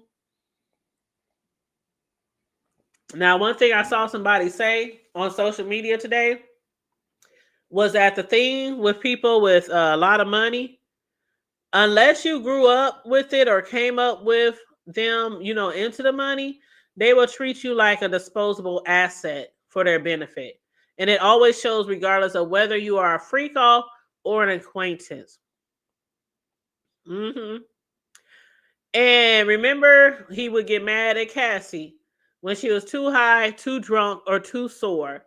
When she had sores in her mouth, when her UTIs wouldn't go away, he would get mad at her and be abusive to her for not wanting to have the freak off nights. And in this case, we also hear how Jane Doe, she would tell him her menstrual's about to come. She's about to be on her period. And he would get upset and didn't want her to do anything. Like, you ain't supposed to still look cute for me. You ain't supposed to look cute for nobody if you ain't about to have sex with all these men that I'm about to pay for. It's like really, really, it's really disgusting. Really disgusting. You say you can't take what I'm doing. Diddy, boy, you know what? It's a special place. It's a special place. Now, at this time, I'm going to give y'all the opportunity. We've been on here for an hour and 27 minutes. I told y'all these transcripts was long today because they went all the way to 5 o'clock. So it took us a little longer to get through the transcripts. I'm going to drop this link. If anybody wants to join me to chit chat, I got about a good another 30 minutes and then I'm going to wrap it up. If anybody wants to join me on the panel, let me go ahead and put this right here. All right, so I just dropped the StreamYard link if anybody wants to join me on the panel. Otherwise, if nobody hits in a few minutes, I'm going to wrap this up. Your girl needs to relax and unwind. It's been a long work week doing these videos every day after work. You know I love what I do, child, but your girl needs some rest. And then we did 2 videos yesterday. If y'all missed our one video, we did a video discussing the trending viral sensation, that little girl, Miss Shirley, boots on the ground. Where the fans at? Where the fans at? Where the fans at? Whoosh, whoosh, whoosh, whoosh. Hold on, I think this 400. What up, 400? You know I won't pull up. Come on. Hey, how you doing? I'm all right. I was just listening to this. Whatever Diddy doing, I don't know. Take that. Yeah, take it. If that don't have all new meaning, 400. I know, right? Child. When that lyric came out, I would have never thought. Never. Like, you tell them girls, take that. I don't care if you're bleeding. I don't care if it's so. I don't care if you got lumps. I know, right? And I'm listening to this. Like, you sending pictures of pink tissue and stuff, man. Come on, bro. She's showing him. She literally showing him. Look what's on the tissue. I can't do it tonight. So what you getting your hair for then?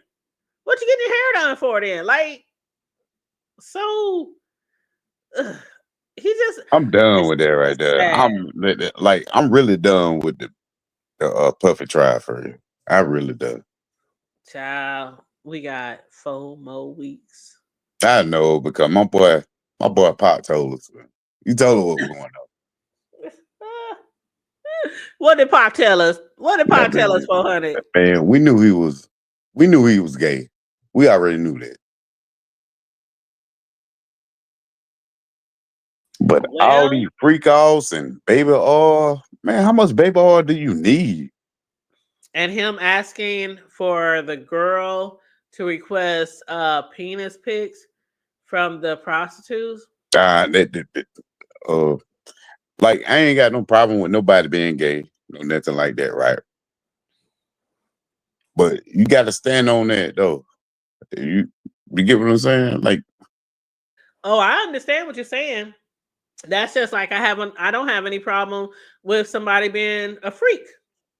yeah, Like me either. everybody But has a freak hold on. Now we meter. talking about being a freak though. I mean, It's it's different one levels to thing, this shit. right? Puppy just showed it. It's many levels, and I ain't up there. This is like Mario Brother levels. Okay, like I'm talking about I don't stand in the like world 1-1 because I'm not going up there. like Tetris levels. You know what I'm saying? Like Man, I'm like, bro, why you hiring all these folks to come? Man, that's what I'm talking about. It's one thing to be a freak with your girl, with your man. You know, we about to get it in. Hey, daddy, it's your birthday. You want me to do that thing? I'm Or you trying to want to, tell you you. know what I'm saying? But hiring all these prostitutes, all these 400. How many people have we named since trial started? All the guys and no condoms? Let me see. Tupac died in 96. 96, so Mm-mm-mm. that I is mean, and you going in right after? Did you hear the part where I said he was playing in the ejaculation from the other guys? That yeah. is so, See, that's why I say I'm done with it. Cause this Negro right here, but my son just walked past and was like, ugh. Charles, it just like if This he need a like he had to like he gonna have to come out and say what all he did, right? Like this was not for people that I made do this right here. We were just having sex. You get what I'm saying? he has Things like to. that he liked, that wouldn't even need to come out and say. You know, I know people believe that he will not testify. And I can understand He why better not. He better he's at not. right. Oh, hold on. Cam, make sure you grab the trash off the curb. Thank you. But I know he don't want to testify. But if he was to testify, if he felt compelled, I think he would literally have to break down every reason why he did everything that he's ever done. Like it's something that happened to him when he was younger. It's something that happened. Good. You know they say his mama hell too though. For real. Yeah. They said she had freaky deek parties all the time. That his mother had sex parties, and they were drug and fuel parties. So people on back then shit they was on everything too. But drugs, fuel parties, and they were sex parties. And this was when It's he was a little kid. Now this is what was on the Netflix. You know he was trying to sue the Netflix the people who produced that shit, the he can. It ain't gonna documentary. happen. And yeah, of course, it ain't gonna happen. It ain't gonna happen. But yeah, he was trying to sue them before he went to jail because they're putting that shit out there. Like word on the curb is this is what happened to him. Like now, now imagine a whole bunch of people high in the house, right? Yeah. That's a bad thing if you got little kids in the house because sometimes things happen to kids when adults are high. And sometimes things might happen and adults don't even realize it's being done, or they might not even realize I what they're know. doing. You know what I'm I saying? know this nigga. I'm trying to say something without saying it, right? Yeah. I I already really did. think that something happened to Diddy for him to be the way he is. I do. Well, I already didn't like him because he already danced too much for me. But I'm a big Tupac fan. So, Me too. Pop was telling us, I'm telling you, Pop was calling them all out back then. So, you know, Mm-hmm. and to see it now, I see why Pop wasn't fucking with them though. For real. I see why he was. Because he was doing too much. Mm-hmm. Mm-hmm. Yep. And then you remember when we was talking about Terrence Howard. Yeah. Terrence Howard told it too. He That's said, man, crazy. Yeah, that Diddy was kept crazy calling me right over there. his crib. Diddy kept calling him over his crib, talking about he wanted to work with him on a song or work with him on a role or work with him on a movie. And then Terrence Howard was like, every time I got there with that dude, all he did was look me up and down like I was a piece of meat. He was like, he didn't talk. He was just sitting there just eyeballing me and trying to seduce me and all this kind of shit. And then he said after the second time of that bullshit, that's when his assistant said, I think Diddy wants to fuck you. And Terrence Howard said, well, next time he call, say I am unavailable. I am unavailable. That is not happening. See, that's when old boy, what's it called, that boy from that was doing all that dancing in that movie, Stump the Yard. Oh yeah, I love Stump the Yard. Yeah. I know which movie you're talking about. Yeah, he said Diddy called him at like 2 a.m. Mm-hmm. I'm like, hey, bro, I wouldn't even told nobody that, bro. You know what? You know, I always say, you talking about Columbus Short? Is that who you talking about? Yeah, Or you talking about? yeah, Yeah. I always say when shit like this come out, it's always going to be a lot more people who don't speak. No matter how many people we see in court, it's always going to be a lot more people who are too afraid to speak. yes, They're but gonna take it to their grave. Like some of these people who's on the stand, yeah, they didn't want to be on the stand. They wanted to take this shit to their grave. hey, but shit, I've been like Pop. Shit, I've been called that shit out. Like they don't fuck with you like that, dog. And you know why, nigga. like but everything true for real. Everything is. Mm-hmm. And now I ain't gonna say he forced somebody to be over there, cause that was up to them. Mm-hmm. But I'm saying he did give them drugs and stuff. Mm-hmm.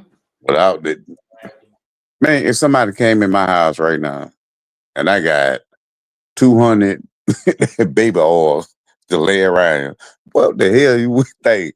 Like I don't understand it for real. Like, why you need all that baby oil?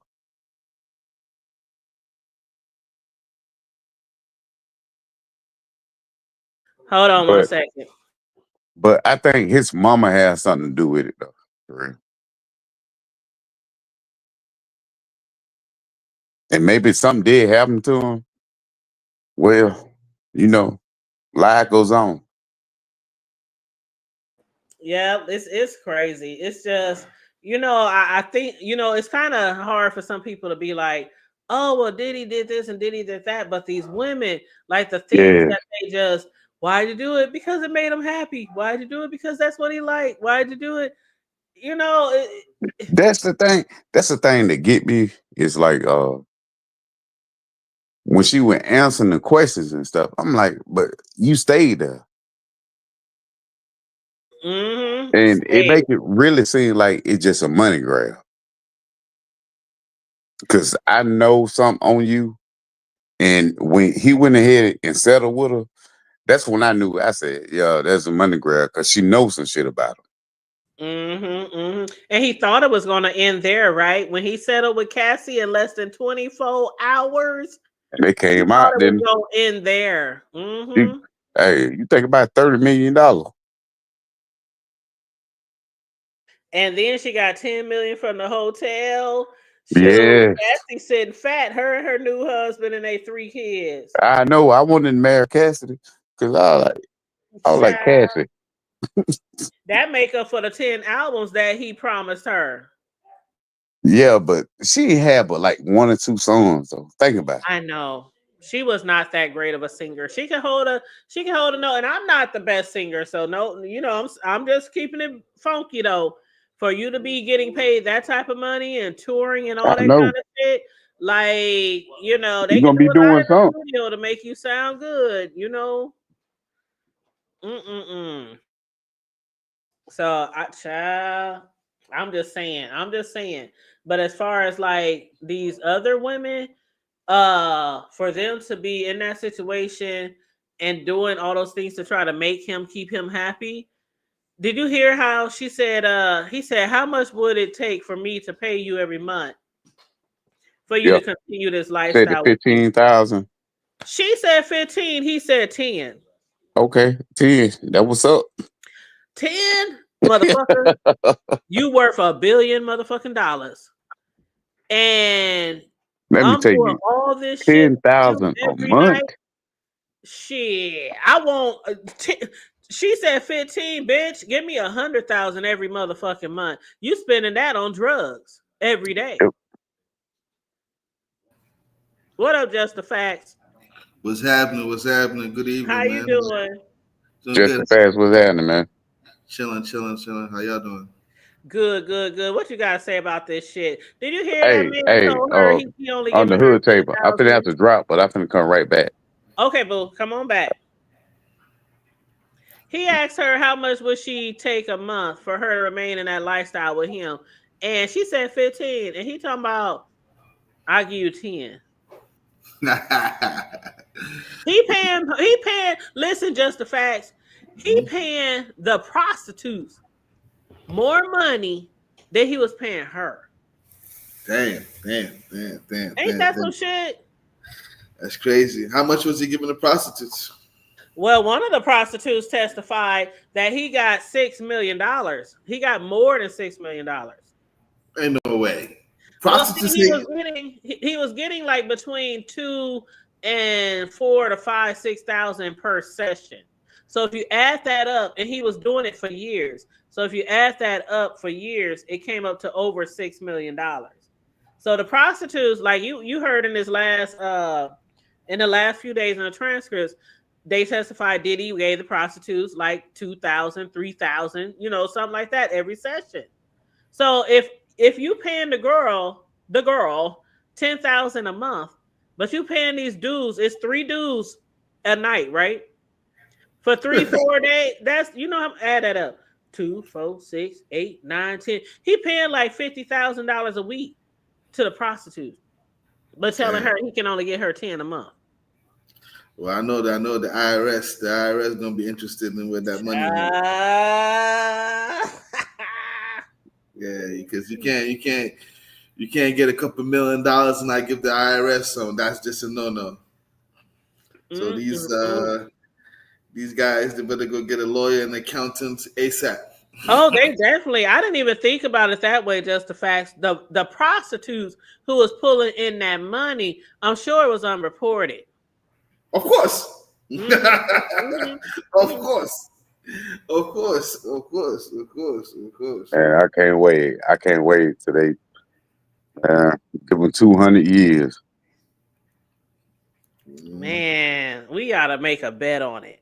You think 200? I say 200. Damn, what you think? Just the facts. Diddy? Oh, he gonna get life. Hey, let's do a whole cash out, right? I'm gonna say 150. So whoever closer to it, do it. Like you win. Well, let me see. R. Kelly got what, 45? Yeah, And but he his wasn't shit doing. was He was. nowhere near. See, R. Kelly's shit was different because he was the only one fucking. Diddy was hiring prostitutes to fuck these women. So his is on a whole nother level. And did R. Kelly have minors involved? Oh, R. Kelly had. Oh hell yeah. You talking about the herps? The video. Oh well, yeah. There was videos. There was plenty of videos because R. Kelly recorded everything. But you know what? Okay, you know what? Remember when R. Kelly video with him pissing on that little girl came out, Yeah. right? And you remember her parents had dropped the they didn't want to go through with the court case, so he got off of that. Remember that video was circulating everywhere across the world, and a lot of Yeah, us saw it. Now, one thing I had thought of was just like that shit, Diddy is doing the same thing. I think Diddy is on some underground porno. He's selling movies underground. That's what I really think. I That's don't what I know. really think. I think did it like this right here, like because he got a lot of people. Cause he gonna snitch and tell him, Oh and yeah, that's coming. Hmm. it's a lot of people in there, and he got all the evidence on them. If you listen to that phone call what he had with his son, when the son were asking him something, and he said, "Oh, so they ain't support me." He was like, "All right then." Because everybody backing away. Who wouldn't? Ain't nobody trying to be tied to him. I was been told did it, but I'm gonna fuck you up when I see you. I act like I didn't even know that mother Diddy who. Yeah, man. Shit, Puffy who. All the But people we that need to put a used to go to cash his app on this party, though. all the people that used to go to his party, and Yeah, see if nobody's showing up now. Ain't hey, nobody showing up. All the people that was at them damn after parties, the all white part, all that shit. let me go All the one people step. who was sharing and swapping baby oil and lube. Ain't nobody coming forward on his Let behalf. hey, let me go one step further. TD Jakes. Then he You know just what? so happy had a stroke. You know what? TD Jakes is on he be so much on the sick and shut in now. We can't pull him to court. No, he can't come to court. He'd be on the sick and See, shut see, in. see. That's why I ain't want to say that because everybody love him. I don't be want to say that, but bruh, you's the pastor. What is you doing over there with Diddy?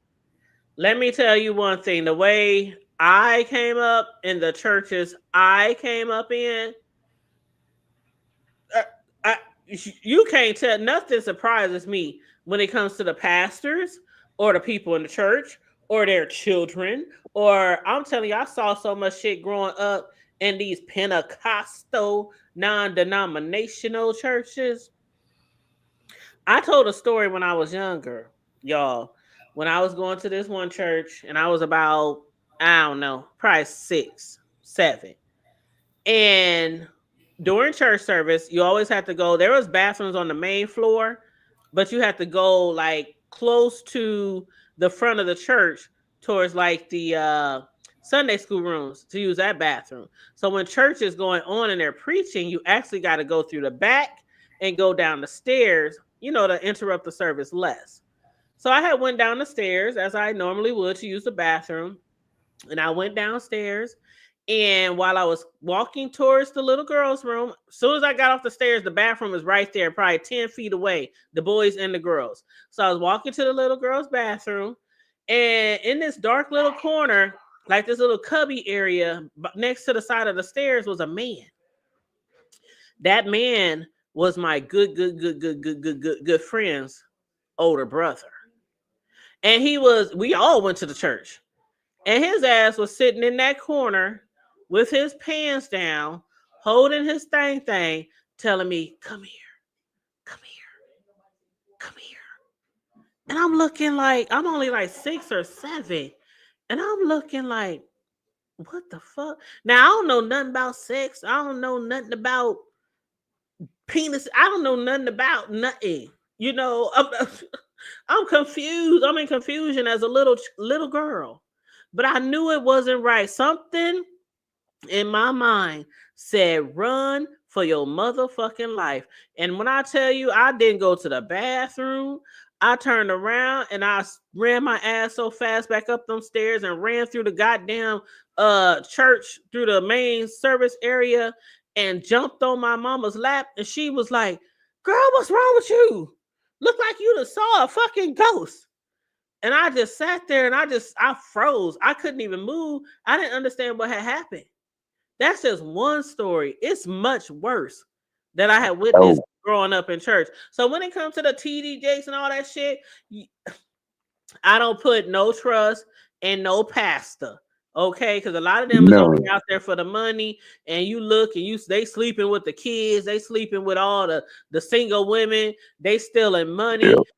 I mean, I'm telling you, I can tell, I can do a whole year of videos on the shit that I saw. I'm talking about rape in the church. I'm talking about all kind of shit. Okay, And I ain't trying to cut you off, but that's what my grandma always told me when they try to make me go to church.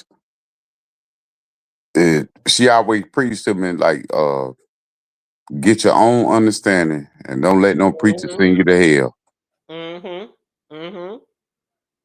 Because you can't follow every preacher. Some people will lead you right to hell. They be up there. Man, I'm gonna start. That's what I'm gonna do. I'm gonna start a segment. Pentecostal stories. That's what I'm gonna do. Y'all just gave me a thought. I done spoke about some of these things growing up. How we was trapped in the fucking church till like past midnight until they raised enough money from all those poor project folks. I done talked about a lot of stories. I done talked about a lot of stories, but I think I'm gonna start. I think I'm gonna do a segment. Oh hell no! What about that preacher from Atlanta? Somebody he wasn't gonna let nobody out until you come up with. That's. I mean, they would go down to. They would go all the way down from the grown-ups to us, the kids. Like in high school, I worked at like McDonald's. I worked at like Burger King. You know, Wendy's. You know, little kiddie jobs. They would go if they couldn't get everything they need from the parents. They start in on the kids. I know you make like $4 an hour, $4.25, whatever it was back then. But did you pay your tithes this week? I know you got something in that pocketbook. I mean, the stories I could tell. You sitting there looking at your mama like, but that's my money for my new shoes. That's what you're thinking in your head. That's my money to get my hair done. Like, child, we would literally be there. I know y'all got it. And if y'all don't obey God, then God is going to do this to you. And God is going to punish you. And God is going to curse you. Like, I'm telling you, that's the kind of churches I grew up in. So you can't tell me shit about no preachers. I believe it all. Y'all think Diddy's going to take the stand? If that were me, yeah. Nothing surprises me. Hey, bro. Like just fast. You're gonna have to do something, bro. Like it ain't looking good. He gonna need a Hail Mary. What you gonna think the defense is gonna do when the prosecution is done? What do y'all think? Oh, yeah, from all the paperwork that I'm seeing, they're talking about did he want to bring up some girlfriends and stuff like that. They're gonna testify that he treated them good. I'm like, all right, I don't know what that's gonna do, but okay, go for it. You know what I'm saying? Like, what else could he do? He probably won't call TD Jakes. That's the only thing he can do for real. But if that was me for real, and I know they finna lock me up for a minute, you can't do nothing else, man. You got to throw out Hail Marys.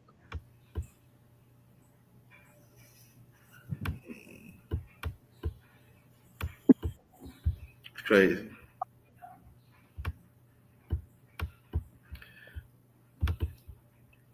Puff, man. Puff, man. Pop been telling us, man. We already knew this about that dude, man. Like, bro, like,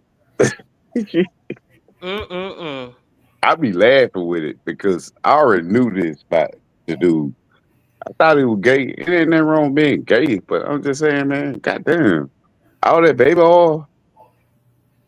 Do you really need all that? And then said something about 18 hours. Hell no.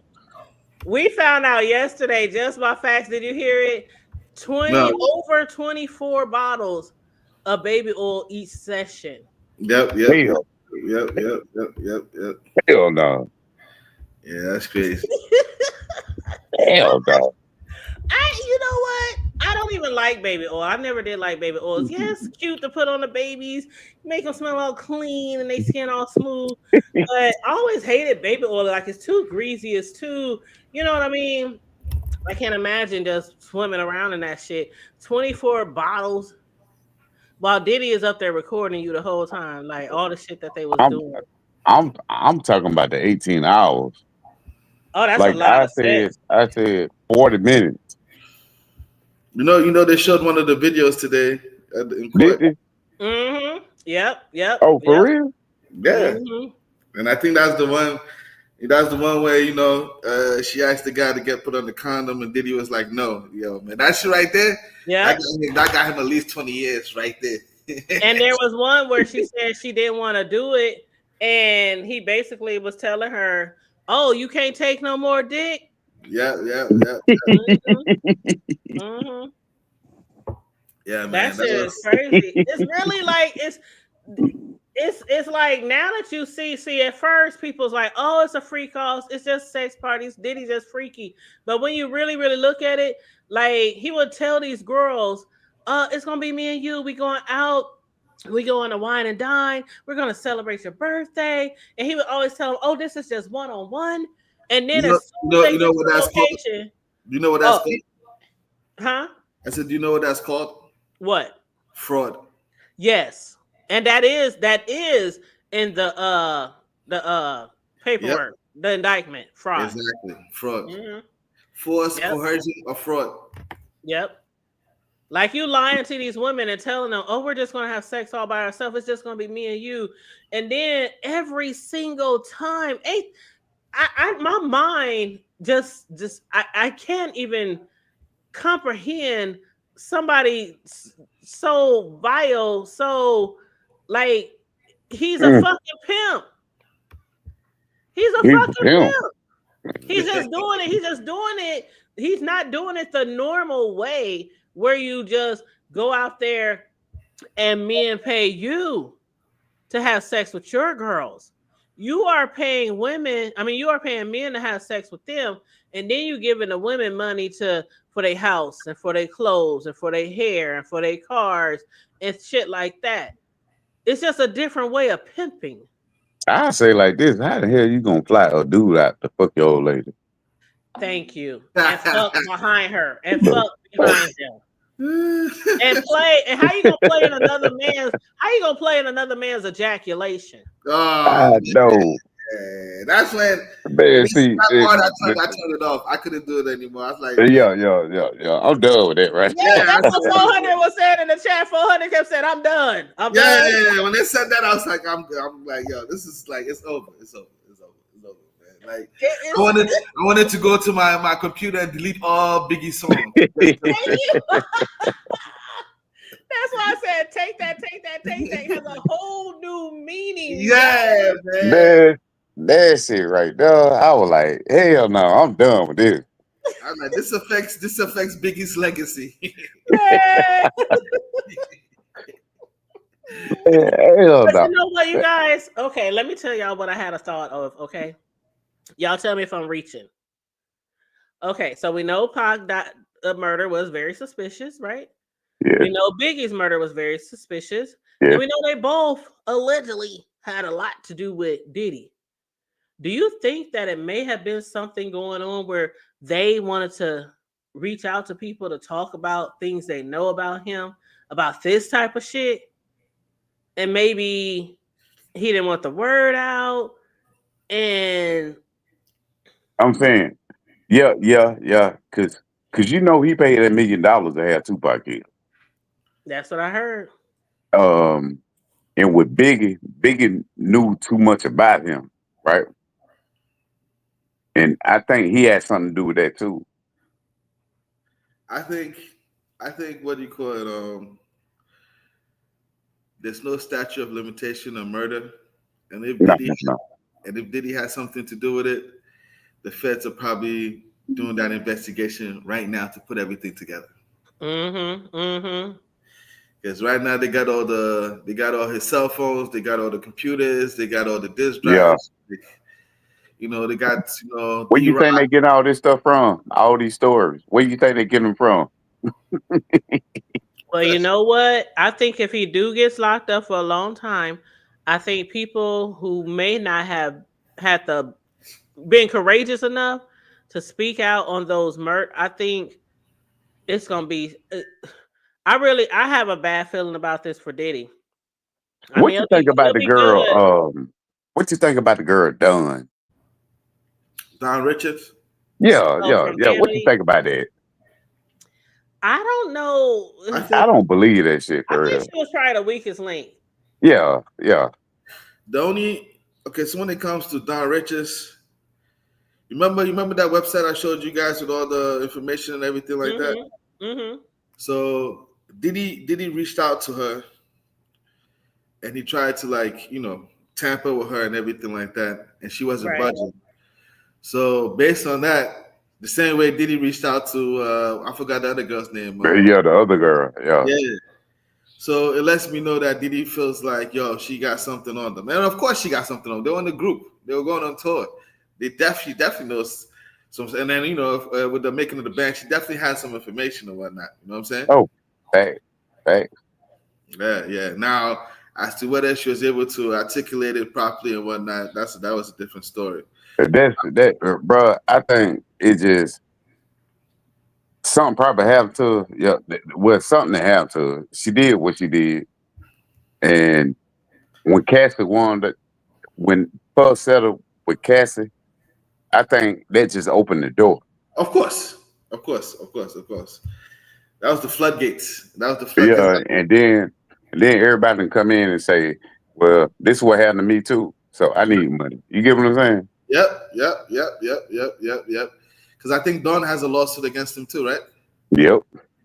Yeah. I'm just waiting on somebody to come with the hardcore, full proof facts on these murders. Yeah, and the murder. Yeah.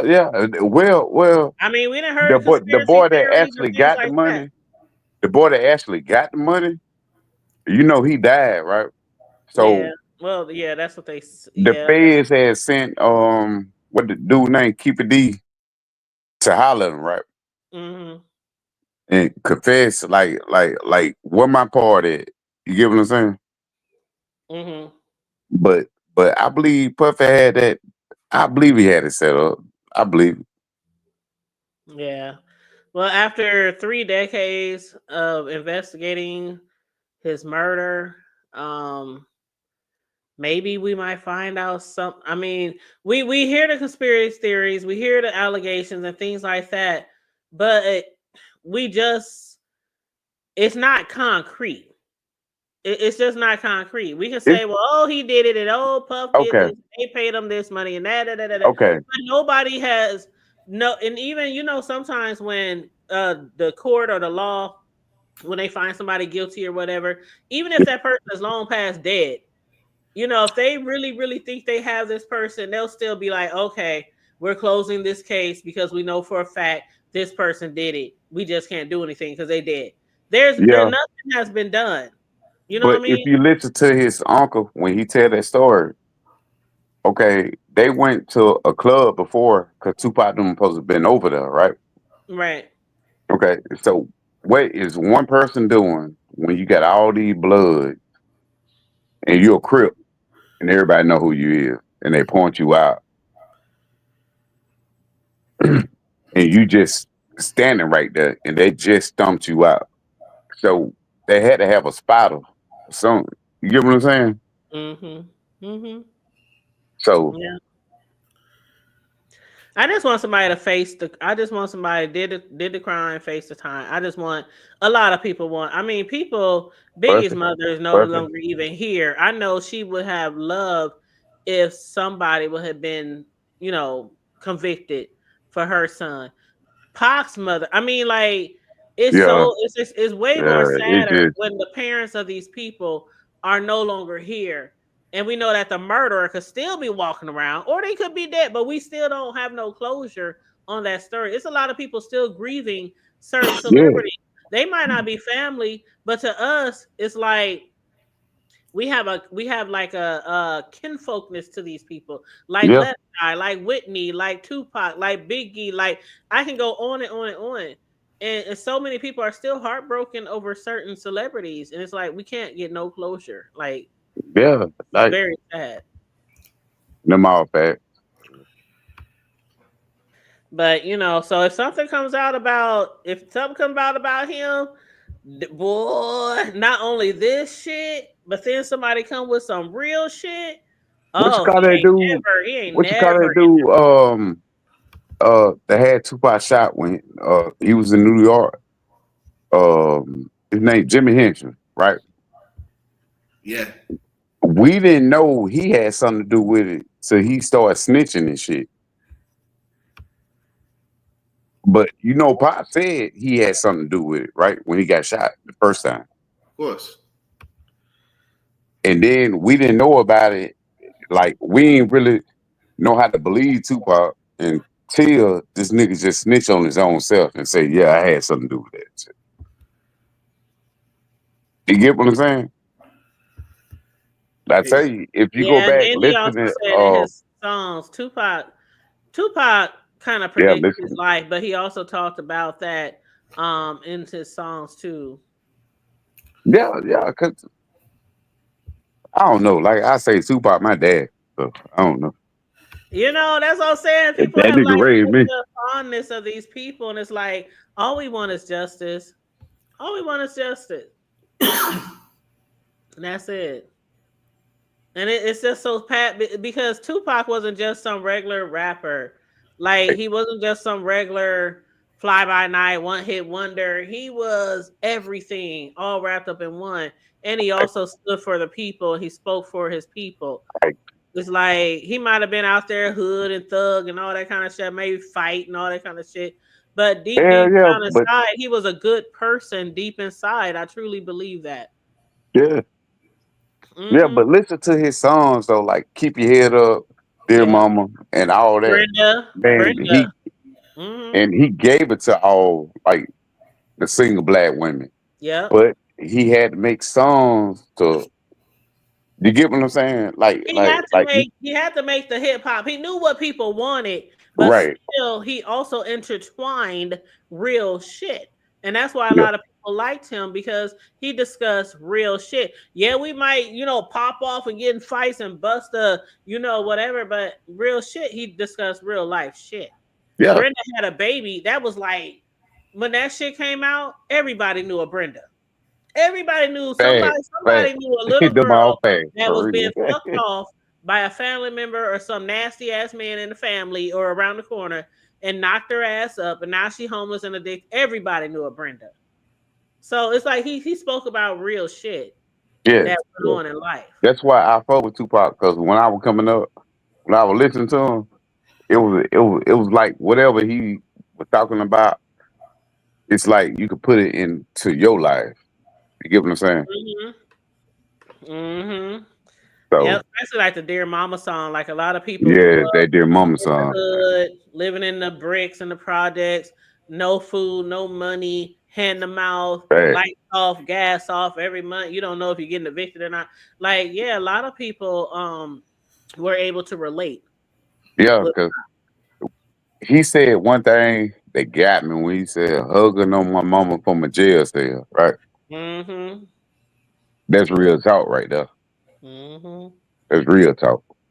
Yeah, and I ain't never went to jail, but a lot of my family members have been. Shit, my brothers, they asses was in and out of jail. My cousins. That's what I'm saying. For the most part, the girls in our family, we was always out in the street, but we never got locked up. It was always the guys in the family that was in and out of jail. But call it luck, I guess. But anyhow, But so we shall see. Next, Jane Doe. She's still going to be who everybody's saying is 50's mama.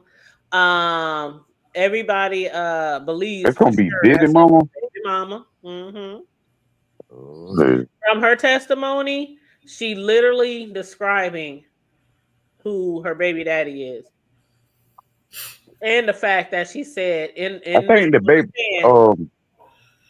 She said on the stand that her baby daddy doesn't get along with Diddy. And when she first met Diddy, he was like, I don't give a fuck. I don't care if your baby daddy don't like me. And it was just certain things that she said and did that people put two and two together. So now the judge, they were talking about today when I was talking about, oh, their social media posts, people going live and they're giving her identity. So the judge was like, well, is it somebody in the courtroom? Is it somebody in the gallery in the overflow area that's telling who this lady is? So yeah, it's becoming more apparent that people out there on the blogs and social media is right about who that lady is. You heard the lawyer said that they're recording people on live, right? On the internet. Yeah. Oh, for real? And they're also going to YouTube to get the video footage down. They're taking this really serious. Yeah, so basically, this is probably one of the first time where like a case has happened during the social media era where like everybody's commenting. So they need one good scapegoat. You know what I mean? Mm-hmm. That was Young Thug trial right there. Like that's why every time I mention her name, that's why every time we say something, I say allegedly. Yeah. That's what people are saying. Even somebody in my chat said, "Don't say it out loud," but they trying to say that that's such and such, baby. These judges is taking it seriously, and I do not want the hood table to be on the news with a subpoena or something like shit. Because there's a lot of people who are probably not going to come forward if their identity is going to be revealed. You know what exactly. I mean? So they're trying to protect. You know what I mean? Exactly. A lot of people. So we gotta respect that. Exactly. But on the flip side, people are saying these are high profile people. How is the judge going to be able to promise them their private identity? Like it's not like it's the regular Joe Blow around the block. These are high profile people who fuck with high profile people. Now Diddy's girl and 50 Cent baby mama, if that's who she is, they're not high profile, but they're in relationships with people who are high profile. So a lot of people is like, oh, we know who that is. And of course, the celebrities and the stars who hang around in those circles, they know who they are. Right. Man, so, I can tell you like this. They better be glad I ain't on that jury. Because I would have been pouring at them. You get it. I've been in Canada with a baby oil on my shirt. I'm trying to say, like, they don't take that much baby oil. Goddamn, dude. 24 bottles of baby oil on the wall. 24 bottles of baby oil. Then 18 hours. 18 hours. Man, come on. 18 hours. We talking 3 shifts. Damn. Just fast. And he talking about, I'm only going to give you 10 racks a month. You working 18 hours a day of sweating and fucking and sucking, and you only giving me 10 a month, and you paying the prostitutes 2, 3, 4, 5 times more than me? I'm talking about, then he was shipping them in and doing all that. Man, what's wrong with you, bro? You got to fuck 3, 4 people on your birthday? Child. I don't even think he was doing that. I think he just like watching. I'm like, yeah, that's what he liked. No, they were fucking, and then he would fuck after them. Puff, man. That's a lot, man. I'm talking. I want 100,000 a month at least 100,000 a month. He talking about 10. He gonna negotiate. She say 15. He say 10. Bitch. But don't forget, she was getting child support already, though. She was getting child support from her alleged baby daddy. Exactly. But still that money for her and her kid. Shit. I know that's right. You want me to be flued out? This nigga told her that ain't no woman of his gonna be just jumping up and going out of town without his permission when she went to Paris. She said I was going for 5 days and he kept blowing my phone up and because he wanted her back there with him so he can have the free calls. That's the coercion. And that's you know what? Hey y'all, we gotta do a pool. We gotta do a cash out pool. Cause I say he gonna get 200 years. That's a lot of years, boy. But it's so much on the plate here. It's so much when you look at the I indictment. It's think so much. I think he might beat one case. He might beat one case, but that's it. Mm. But they got him flying in people and doing all this, and you know that's what they call it, the Trafficking? yeah, traffic. Mm-hmm. Oh, Yeah, that's a they definite. gonna hit him up That's with a that. definite. And the And prostitution, those two are definite. And the drugs. Let's not forget the yeah, drugs. and think about how many people he done flew in and did all that. You know they're And gonna this add was them just years with up. this girl. This was just with this girl. This not I counting know, all the guys that Cassie was with. It's like 20, 30, 40 prostitutes. The names just keep coming. I know, and dudes be popping up like, yeah, I was at Diddy thing. I'm Ben like, and Jack no, and what the, John, Peter and Paul, what Simon, the fuck? Matthew. And you know, not that this is funny, but all the guys who are sex workers and stuff, I promise you, all of them are retired right now. Oh, for sure. Because this Now happened that back the in feds know what? them, they're not gonna do that no more. Cause they're gonna be like, yo, the feds know me, I ain't doing none of this shit no more. Thank Bruh, you. bruh. I think Blad got an interview with one of them, right? Mm-hmm. And I ain't even watched it because I ain't want to hear about it. Hold up, Vlad got an interview. But yeah, They yeah. always get the best interviews. And He got the Man. interview with the Sheree, the Punisher. Okay, I'm yeah, gonna have yeah, to yeah, watch. yeah, yeah, Oh, I yeah, gotta yeah, watch yeah. that That for guy's her, so baby. stupid. He's so they hit the part where I found it so funny. He's like, yeah, man, I wonder why the government called me to testify because I didn't have any information. Bro, they called you to testify because as soon as you went over there and you got the money, that was prostitution, you Yeah, dumbass. like you dumbass. Is he a Yeah. dumbass prostitute? You know what I mean? Like, Dumbass bunking stripper? Is that what he you know is? what I mean? It's dumbass, man. You know what I'm Uh, saying? Man, and hey, bro. I ain't even watched the interview yet, but I seen like the little picture, whatever. He looked like he was smiling when he finna get ready to talk about it. I said, man, hell no. I gotta watch that. When was that interview? It was Uh, they just released it, I think, today. yeah, Okay, yeah, I'm yeah. on It's that out. shit. I'm on that shit tonight. Yeah. And you know what else? Cameron interviewed him yesterday. Well, Hey, I'm going to definitely watch those interviews. And then for my people who follow me for my BMF reviews, TV reviews, we'll be reviewing that show this weekend. I don't know if it'll be Saturday or Sunday, but BMF started all over the next season. So for the BMF fans, we on. We Oh, wow. back on. there. I'm there. You already know I'm BMF. Wow. I haven't watched the newest episode or premiere to the new season yet, but I'm gonna try to get her done. So I can review that this weekend. I wasn't gonna say that to you, but Lulu became a gangster again. You know what? You gonna say off Lulu? Just the fact he don't give Lulu no grace from Power, no grace. Mm-mm. I was doing the math on the amount of money the Punisher made from his book. He's definitely a millionaire right now. Oh, I believe it. I Hey. believe it.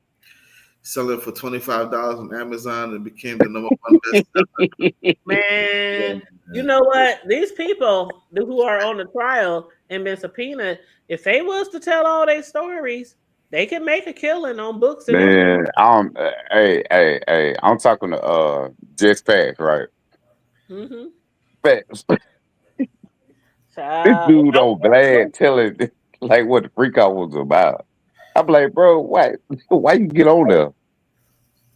The thing that helped him the most was it's called SEO. SEO is basically like when people are trying to search for your name or your website on Google, your stuff pops up fast.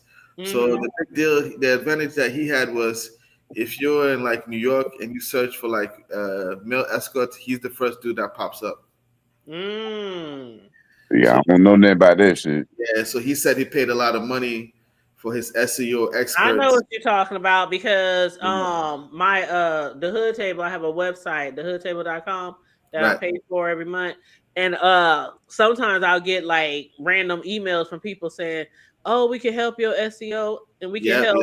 That's what they do. They basically help if somebody looks up. I don't know. Let's say the Diddy trial, and they look it up in the hood table. Our shit would come up exactly, right at the top. I know exactly what you're talking about. Exactly. Search engine. It's called search engine optimization. Yep. Yeah. And I'm like, I don't need that. I'll get there eventually one day. And I'm telling you, I'm there. I might not be the biggest YouTuber out there, but if you look up a lot of different content, it'd be the hood table videos pop up on your Google. You know what I mean? So so that's what made him pop up, and that's why they called him, because he was the dude just popping up. You know what I mean? I seen that picture, bro. Pop up. He would pop up and pop out. Well, apparently, when he went to the first night, he couldn't pop out because Cameron asked him. No, bro. I seen that picture. He was smiling. I said, "Hell no." So he lied. I don't know what's wrong with these guys. I said they don't know if the judges and all these people are not going to watch these interviews. I know, right? When he spoke to Cameron, listen to this.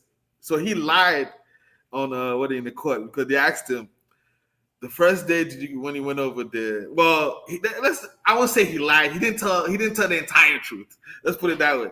So they asked him, "Did you smash Cassie when he went over there?" He said no. And they asked him why, and he was like, because he couldn't get it wrecked. And you know the truth of the matter, what he told Cameron, he said, "Listen, man, when he went over there, and then he realized that there was a dude in the background wearing like the hijab veil and like going up and down. Of course, he couldn't get it wrecked, bro." He said he had like one of those things the Muslim women and stuff wear on their head. Yeah, he was worried. He was worried about it the whole time.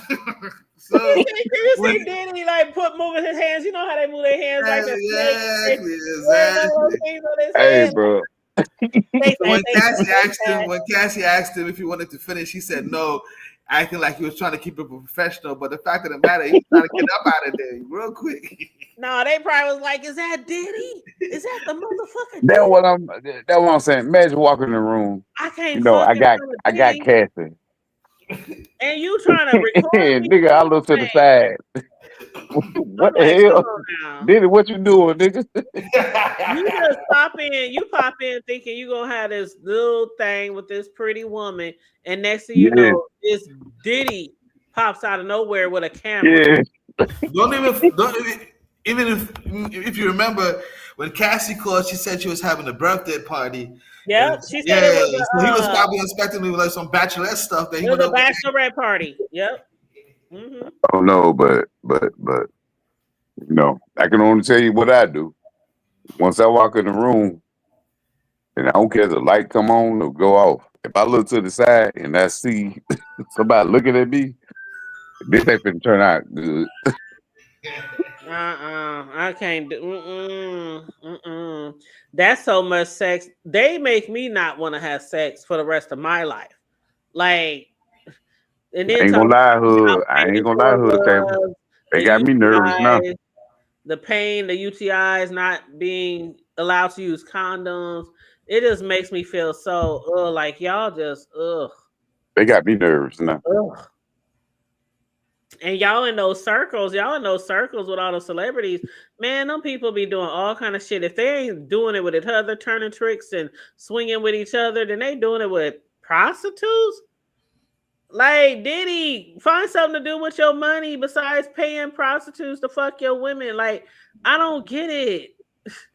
I don't get it. I don't know. I would have told bro. I was like, "Hey, bro, I know you get any woman you want, bro, but you got to get up and leave." He can get any woman he wanted. The woman that he wanted to really be with was Kim. The rest of them was jump offs. Did you read that book? No, I didn't read it. Okay. I think they still got it on YouTube. Listen to it. You said Hoodoo? No, it's on YouTube. Oh, really? You got to listen to it. Yeah. Okay. I'll check it out. Don't forget, Diddy can get any woman he wants, but he has a problem satisfying them. That gotta be it. So he likes to see them being satisfied, and he likes to watch. I mean, you're the ones calling the itty bitty. Pause. Hey, for what you were saying today, by how he like to see somebody like shoot off and then they go play in it. I was like, man, That hell was no, I'm done. I'm when done. I read that, I was like, you know what? But did not say yesterday when I was live and they was talking about the ejaculation when the lawyer said, "Did you clean it up after the guy would do it on you?" And then I think they went to break or they ended or something. And I said, why would they clean it up? Diddy's a big ass freak. They ain't gonna clean that shit up. They gonna play in that shit. And what she said today on the stand. Yep. As soon as they said that shit, I just turned the channel, man. That's what I was done. Hey, the hood table was saying it. I said, no, I'm done. No, that's it right there. That's it. Said that shit yesterday. I sure did. Done, man. He messed up my whole childhood, bro. I said, I'm done with this shit. Messed up my whole childhood, man. You know, bad boys. What you gonna one do? Time, what's it called again? Hey, watching from Cloud9. Hey, boo. SOBs in New York is basically like a little small place where they have a lot of concerts at, right? Mm-hmm. And some guys were performing and stuff. And I remember Styles P, the rapper, he was like right in front of us and he was smoking, right? And then some bouncers came and they hit him and they were like, yo, put it out. So when they told him to put it out, me and my friends were looking like, yo, what is our favorite rapper gonna do? Like the way he responds is like basically gonna affect like our childhood. This guy was like, man, fuck y'all, man. I'm Styles P, man. I'll put nothing now. You know what I'm saying? And right then, I'm like, yes. Everything that I learned from my childhood was right. Today, when they talked about, Diddy playing with the ejaculation and everything, man, my childhood went down the drain, bro. It went down the drain. I felt the opposite way today. You know what? When these celebrities tell us, like, you know how people tell celebrities, oh, you're an icon. People look up to you. You're a mentor. Celebrities always tell us, don't look up to me. Your children shouldn't be looking up to me. Facts. Your children should be looking up to you. And then we always hear these crazy, the most strangest shit behind these celebrities. This what the shit they be talking about. Y'all don't really know what the fuck I do in my real life. So you need to not look up to me. Man, Mike Tyson always says that a lot. Mike Tyson's like, yo, man, I'm a piece of shit. Yep. I believe Mike too. I believe Mike. Oh, I definitely believe him. Mm-hmm. The only difference was Mike was giving these girls cars and homes and stuff, so they would never complain about Mike. Yep. He was looking out. That's what a lot of them do. They be whining and dining and buying homes and cars and jewelry. Shoes, so these women wouldn't complain. Like, now on the flip side, it's like, why would you put up with that shit? But when you see what these women go through, and what not just women, because guys have gone through shit like this too with their partners, but it's like it's a lot of abuse, a lot of coercion, a lot of threats, a lot of I just can't believe all the shit that Diddy was doing, though. Like the one thing that really I cannot, just can't get over out of everything was him demanding $20,000 from her parents, who are living paycheck to paycheck. I know, yeah. That makes sense. Working families. That was a new low. That's the worst. That just makes me. The fact that his CFO came and testified that he saw the money and everything like that. Mm-hmm. That confirms it, man. That's that one. Yeah, man. That one that makes sense. Right. He's going down for that. And you know the crazy part about that? Don't forget when they said that in the court, Diddy instructed his lawyers not to say anything, so they didn't challenge. They didn't challenge that at all. So that one is on the record. They didn't want that on the record. They didn't want it on the record because they was like, he gave it back 3 days later. Yeah, that's on the record on challenge. So that part right there, you can count that as one charge going down. That's extortion. That's going down. There's the things that we've already heard. There's no coming back. But can y'all believe that people are still like, "Where's the RICO?" No, man, they're ignorant. There are people still saying, "But where's the RICO?" I'm like, what's the RICO? This guy is done, man. He's done. He done. I'm just trying I'm so happy right now, man. Cause me and Pop, man, we just be laughing. He's done, man. But yeah. Like The money for Cassie and the family, that would make everybody cry, bro. That would break my heart if a man did that to my daughter.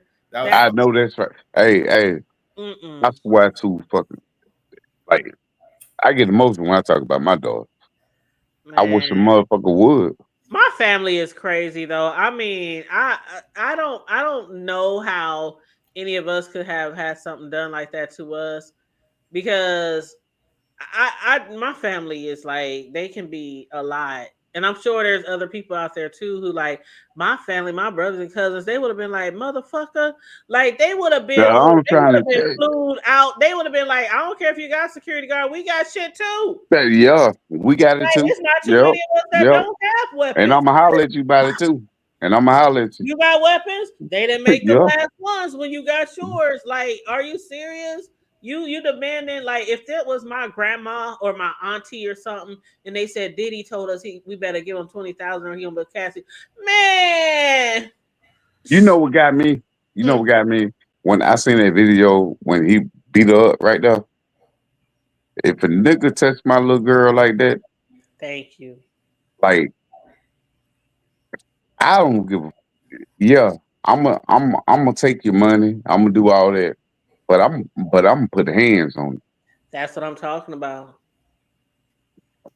That's what I'm talking about. That's that shit pissed me off though. Where was her people? Now I know it's nobody's fault if you stay in these situations, but some things are just no. There's some things you leave off limits. Just off limits, and you ain't gonna come to my auntie or my grandmama's and them and threaten them for their money, like they have to take out a fucking loan on their house. That's how you know they live paycheck to paycheck like the rest of us. If somebody came to me and said, "Give me 20,000 right now," I would have to go take out a loan. Like, I got a couple of shit in the bank for rainy days, but I ain't got no 20, 30, 40 Hey. What was even crazier was when they sent the money didn't go to his personal account, it went to the business account.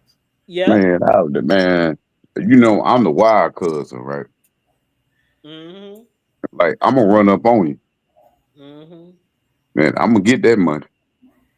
Man, if motherfuckers know the right ones to pick though. Yeah, it's just like predators. They always pick the ones who either don't have nobody, they don't have no friends or family, they weak-minded, or they naive. They always pick the right ones. Yeah, but Diddy's a mastermind. Yep. And that's why I truly believe it ain't never got to come out, but I truly believe something happened to that man when he was a boy. I believe that it's just the things that he do and the way he treat women, period. Not just women, the way he treats everybody. Yes. The way he treats everybody. He's a monster. Something happened to him when he was growing up. I'm gonna say like this right here. He always been a whole ass nigga. He always been the one that can dance, spin around, and do all that bullshit, right? But he's just been a whole ass nigga. But when you get money, you think you got that power. Mm-hmm. Mm-hmm. And that's the way I look at him. I'm like, because you got a little money, I don't give a nigga, I would take you and your money. That's why I said most of these people who do this shit, the rich, the really rich, most of these people are already that person when they broke. They just don't have the money to really make what they want to happen. They already got that mindset. They already don't respect people. They already probably abuse people and use people, and you know, but adding the money behind that shit. Oh, now all these things, these wicked things I thought of, I can really make it happen, and I can just throw money at these hoes, and they want the money because they want it. They need the money. So that's how it works. Yeah, perfect. I think he got into his feeling with Tupac. You got to listen to that Kim Porter book before they take it off YouTube. You got to listen to it.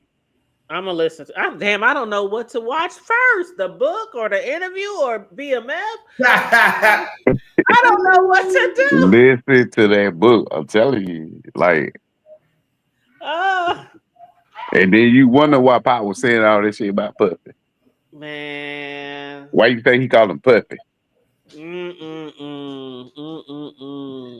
So you know his he used to check into the hotel as Frank Black, and you know the other name he used to check into the hotel as? I forgot the other ones. It was like 3 or 4 names. Philippines. Oh.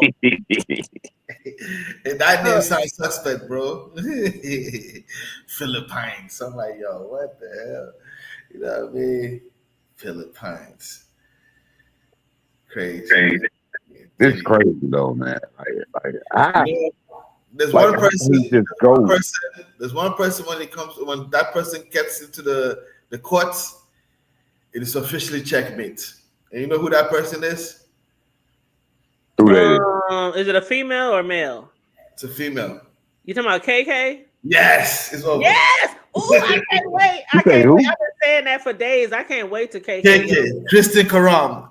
Listen, Kristen Karam right now is probably going to be the person who is going to have the most influence on Diddy's life ever. Absolutely. And you know just the fact she's going to ask for immunity. Why? Because number one, she was bringing drugs. Number two, she was involved in that bribery. She's an unindicted co-conspirator. Y'all just lost me. Who y'all talking about? Who y'all talking about? Talking about KK, the mastermind. The closest assistant to him. She was the one who contacted. Okay. I got it now. Okay. The hotel to get the tape for Diddy. She was a part of the bribery, and she also bring his drugs and other things. That's his number one assistant. When she touched down, it's over. And I know man. They're planning it where she's the one who's going to end everything. You know, so that's going to be the checkmate. And the funniest part about it, y'all, is that this motherfucker just think that, and other people just like him, y'all better pay attention. I hope all them big wigs and shit who's doing grimy shit pay attention, because them them NDAs don't mean shit. Don't mean shit. When the subpoenas come knocking at the door. Facts. All them people, y'all be like, oh, they ain't gonna say shit. They ain't gonna say shit. NDAs go right out the window. I'm trying to tell you, it don't matter how many times they say they're gonna sue you. Yeah. When the feds come, that shit out the window. What you gonna do? What you gonna do when they come? Another mistake I realized that Diddy made when he gave the NDA to Robert, what's the guy's name? Robert Garcia for the 100,000. Yeah. He didn't do it in his personal name. He did it in the business name. Yep. And that's why that's another one. Just the facts. Thank you, Rico. Yeah, already, Rico. Okay. You just tied that business to. Yeah. And see, people are still saying, "Where's the Rico?" Like, I don't know what the fuck is wrong with people here. If you use your enterprise, if you use a business to do illegal activity, it's called fucking Rico. Rico, yeah. Yep. Yes. That's what I be trying to teach my people. Like, you can't get on this YouTube shit talking about gang ties and all that shit, right?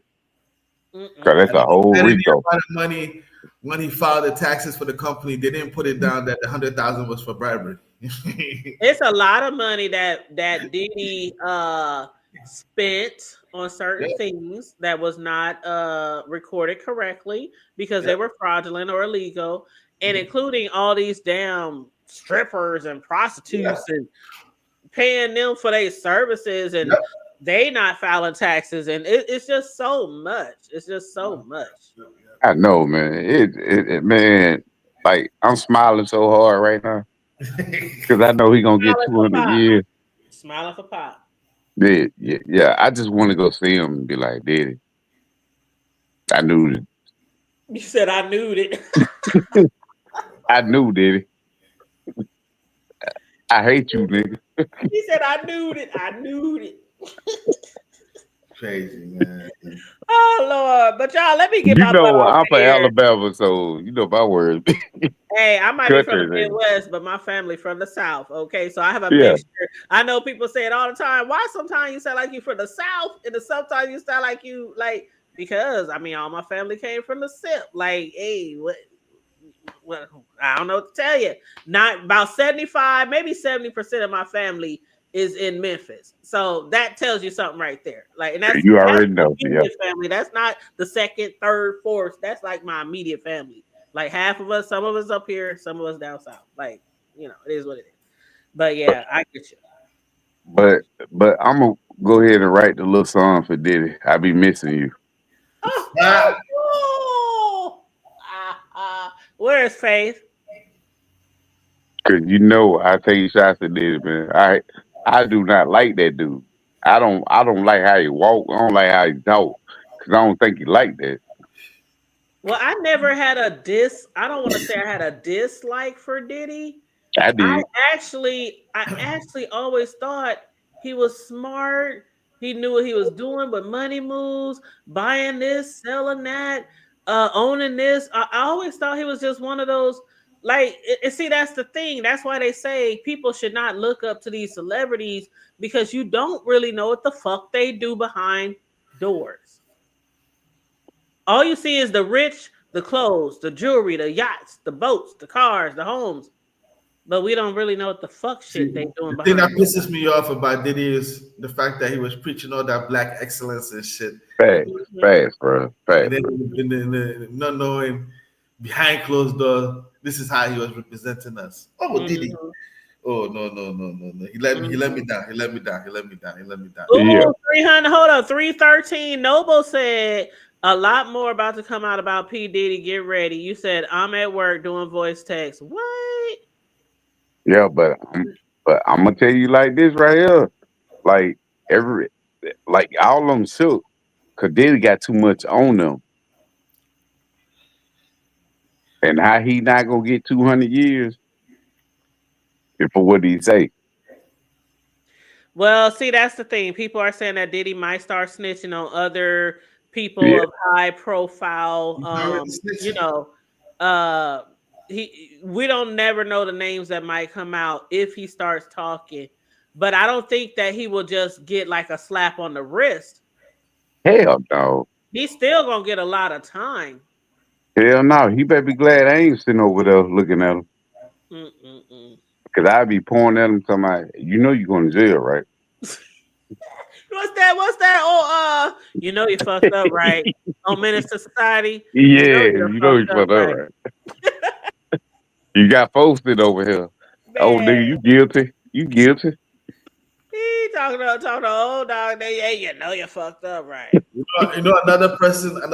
I think if they call to the stage, that might also be damaging. He's a male. He's a guy. What about D-Rock? That's what I'm talking about. Yeah, D-Rock. You talking about D-Rock? yeah. Yeah. Hold on. You talking about D-Rock? The That was one that like his pulled the top pistol out? security. And, Yep. One of his top oh, security. man. They got him up there?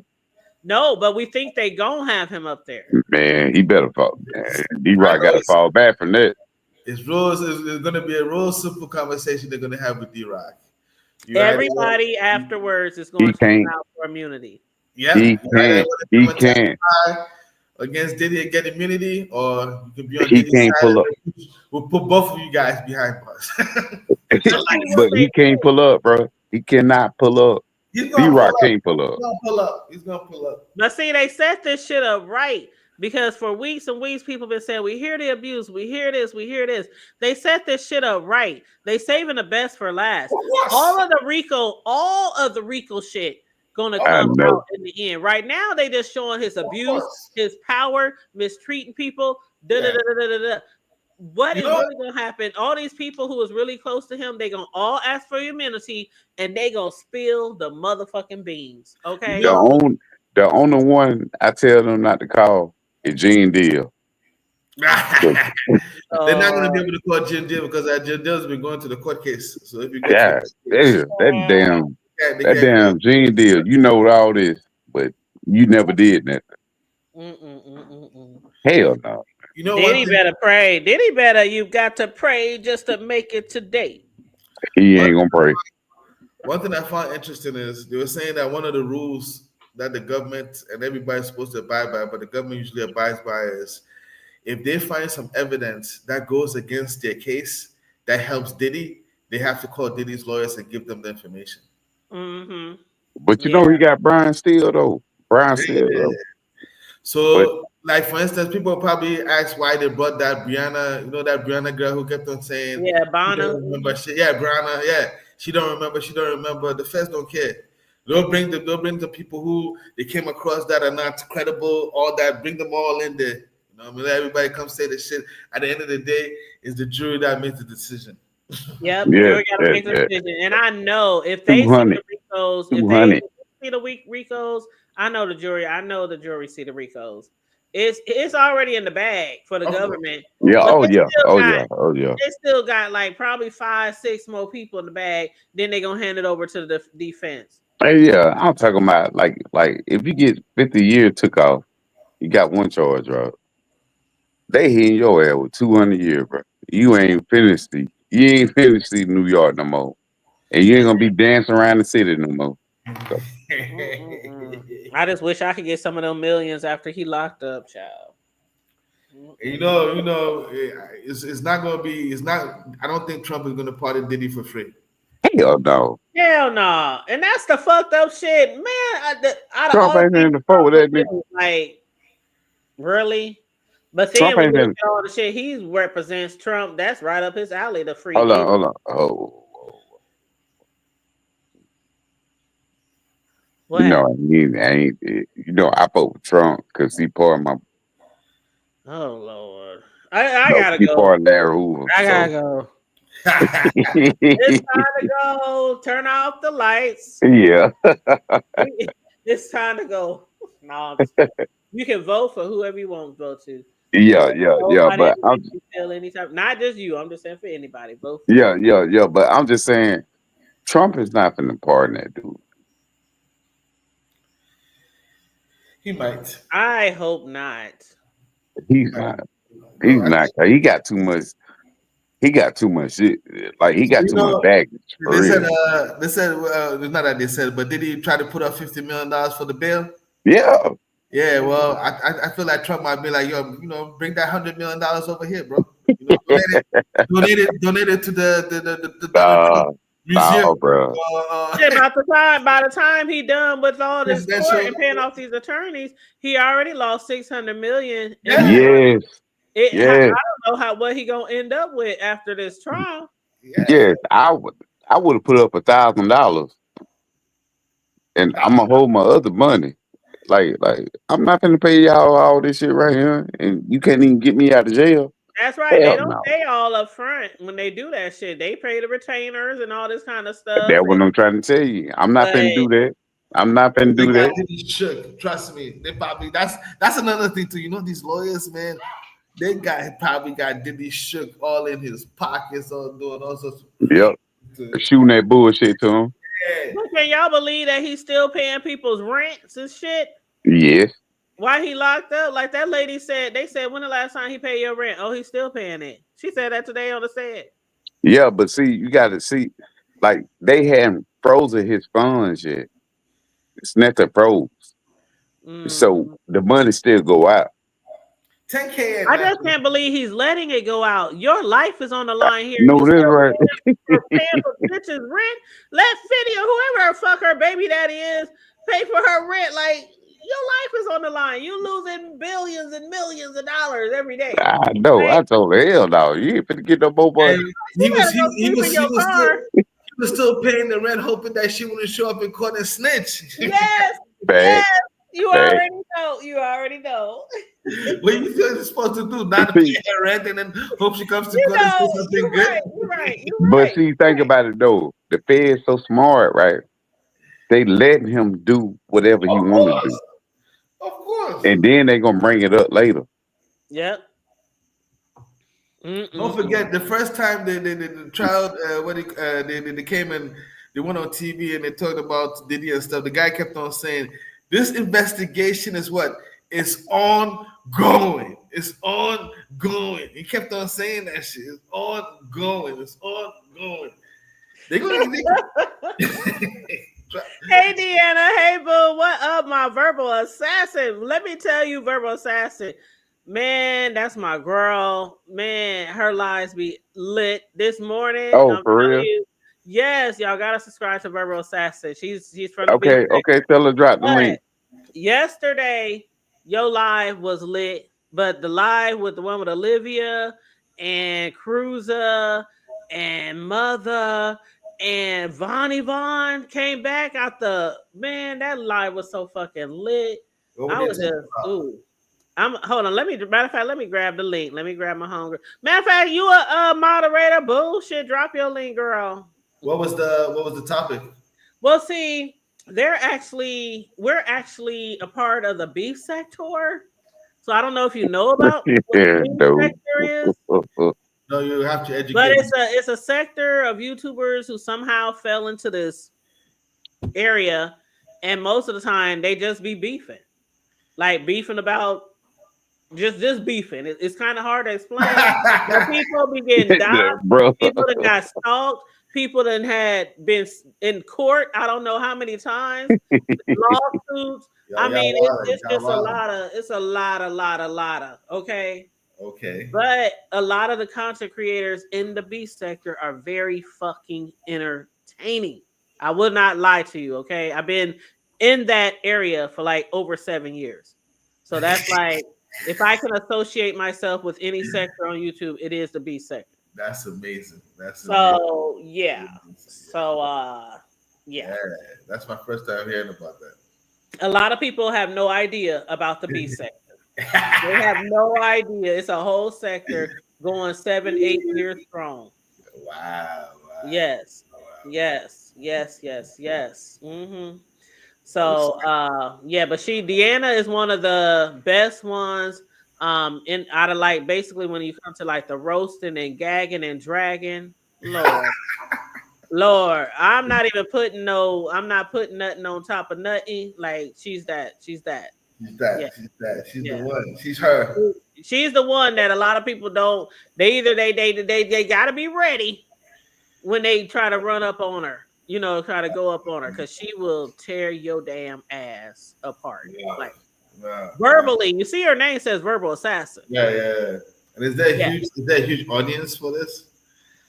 You said what now, boo? Is there a huge audience? Oh yeah. Like they usually get between I done seen up to Deanna. What's the highest we done had in the chats in the B sector? Like 3,000 in the chat. Damn. Yeah. I mean, it's normally on a good day, it's like 500 or 600. What? I'm not talking like my little rinky dink chats. Oh, don't no shade. I appreciate every single one of y'all. Only had 1,000 in the chat once. Wow. And I think I had Deanna, maybe 1,300 in the chat once. And that was because I was discussing a court case among individuals in the B sector. She says mine, yeah, I get sometimes 3, 4, 5. It depends. But see, I'm multi, I don't want to say multi. A lot of people in the B sector, all they do is beef. That's it. I don't beef. I'm not a beefer. I do commentary. So I might do commentary on their beefs or commentary on some other shit. So I'm not a beefer. If I was, my chats would be like lit every fucking chat. So yeah, you have the people who beef, then you have the people who do commentary on the B sector. And then you just have the people who just support, in the chats and That's phenomenal, man. That's crazy. That's awesome, man. That's But you heard of sectors on YouTube, right? That's just one. I heard of like the travel space. I just heard about the travel sector. There's the mommy sector. There's the beauty sector. There's the it's thousands and thousands and thousands. The trucker sector. The trucker. Wow. It's anything that you could imagine. The cooking sector, the baking sector, the anything. And people in those sectors, they will end up sometimes arguing with people. We done seen it all the time, trending news. Remember who was on Celebrities, Deanna, a couple of years back? It was two beauty YouTubers. and one of them did something bad to another one, and they lost like all they goddamn subscribers. They had millions of subscribers, and the subscriber count was just going down, going down, going down, going down, to where they had to come out here and apologize. This was trending news, like big news, like a couple of years ago. So yeah, it's a lot of different sectors out there. Wow, man, that's amazing, man. That's crazy. Mm-hmm. Hold on, I think 400 went to the. Where did he go? Oh, he said he's in the back. Oh, there he is. There he is. Yes, Tasha K. You know Tasha K and Lovely T. Do you remember that beef? Yep, I do. Y'all remember? Y'all know who Tasha K is? Yeah, the one I who know. got sued by Cardi B for $400,000. Yeah. For $4 million. Yeah. Okay. Oh, see, yeah. YouTubers be on. Tasha K is one of the biggest YouTubers on YouTube. She has millions of YouTubers, and she was dragging Cardi B for years, saying she got herpes, saying she got all these horrible things about Cardi B. And Cardi B took her ass to court, but Cardi B gave her chance after chance for like a year. She stopped talking about her, and she took her to court, and the judge granted her $4 million. And Tasha K couldn't even afford to pay it. She lost her house, damn near lost her husband, and now instead of owning cribs, they're renting now. Like Cardi B, Tasha K, she's still doing commentary though, because she got to make that money to pay Cardi. But yeah, it's a lot of. Crazy. It's a lot. Thank you to Sims Overdose, James Charles, and Tati Westbrook. That's the two big beauty celebrities that got into a beef on YouTube.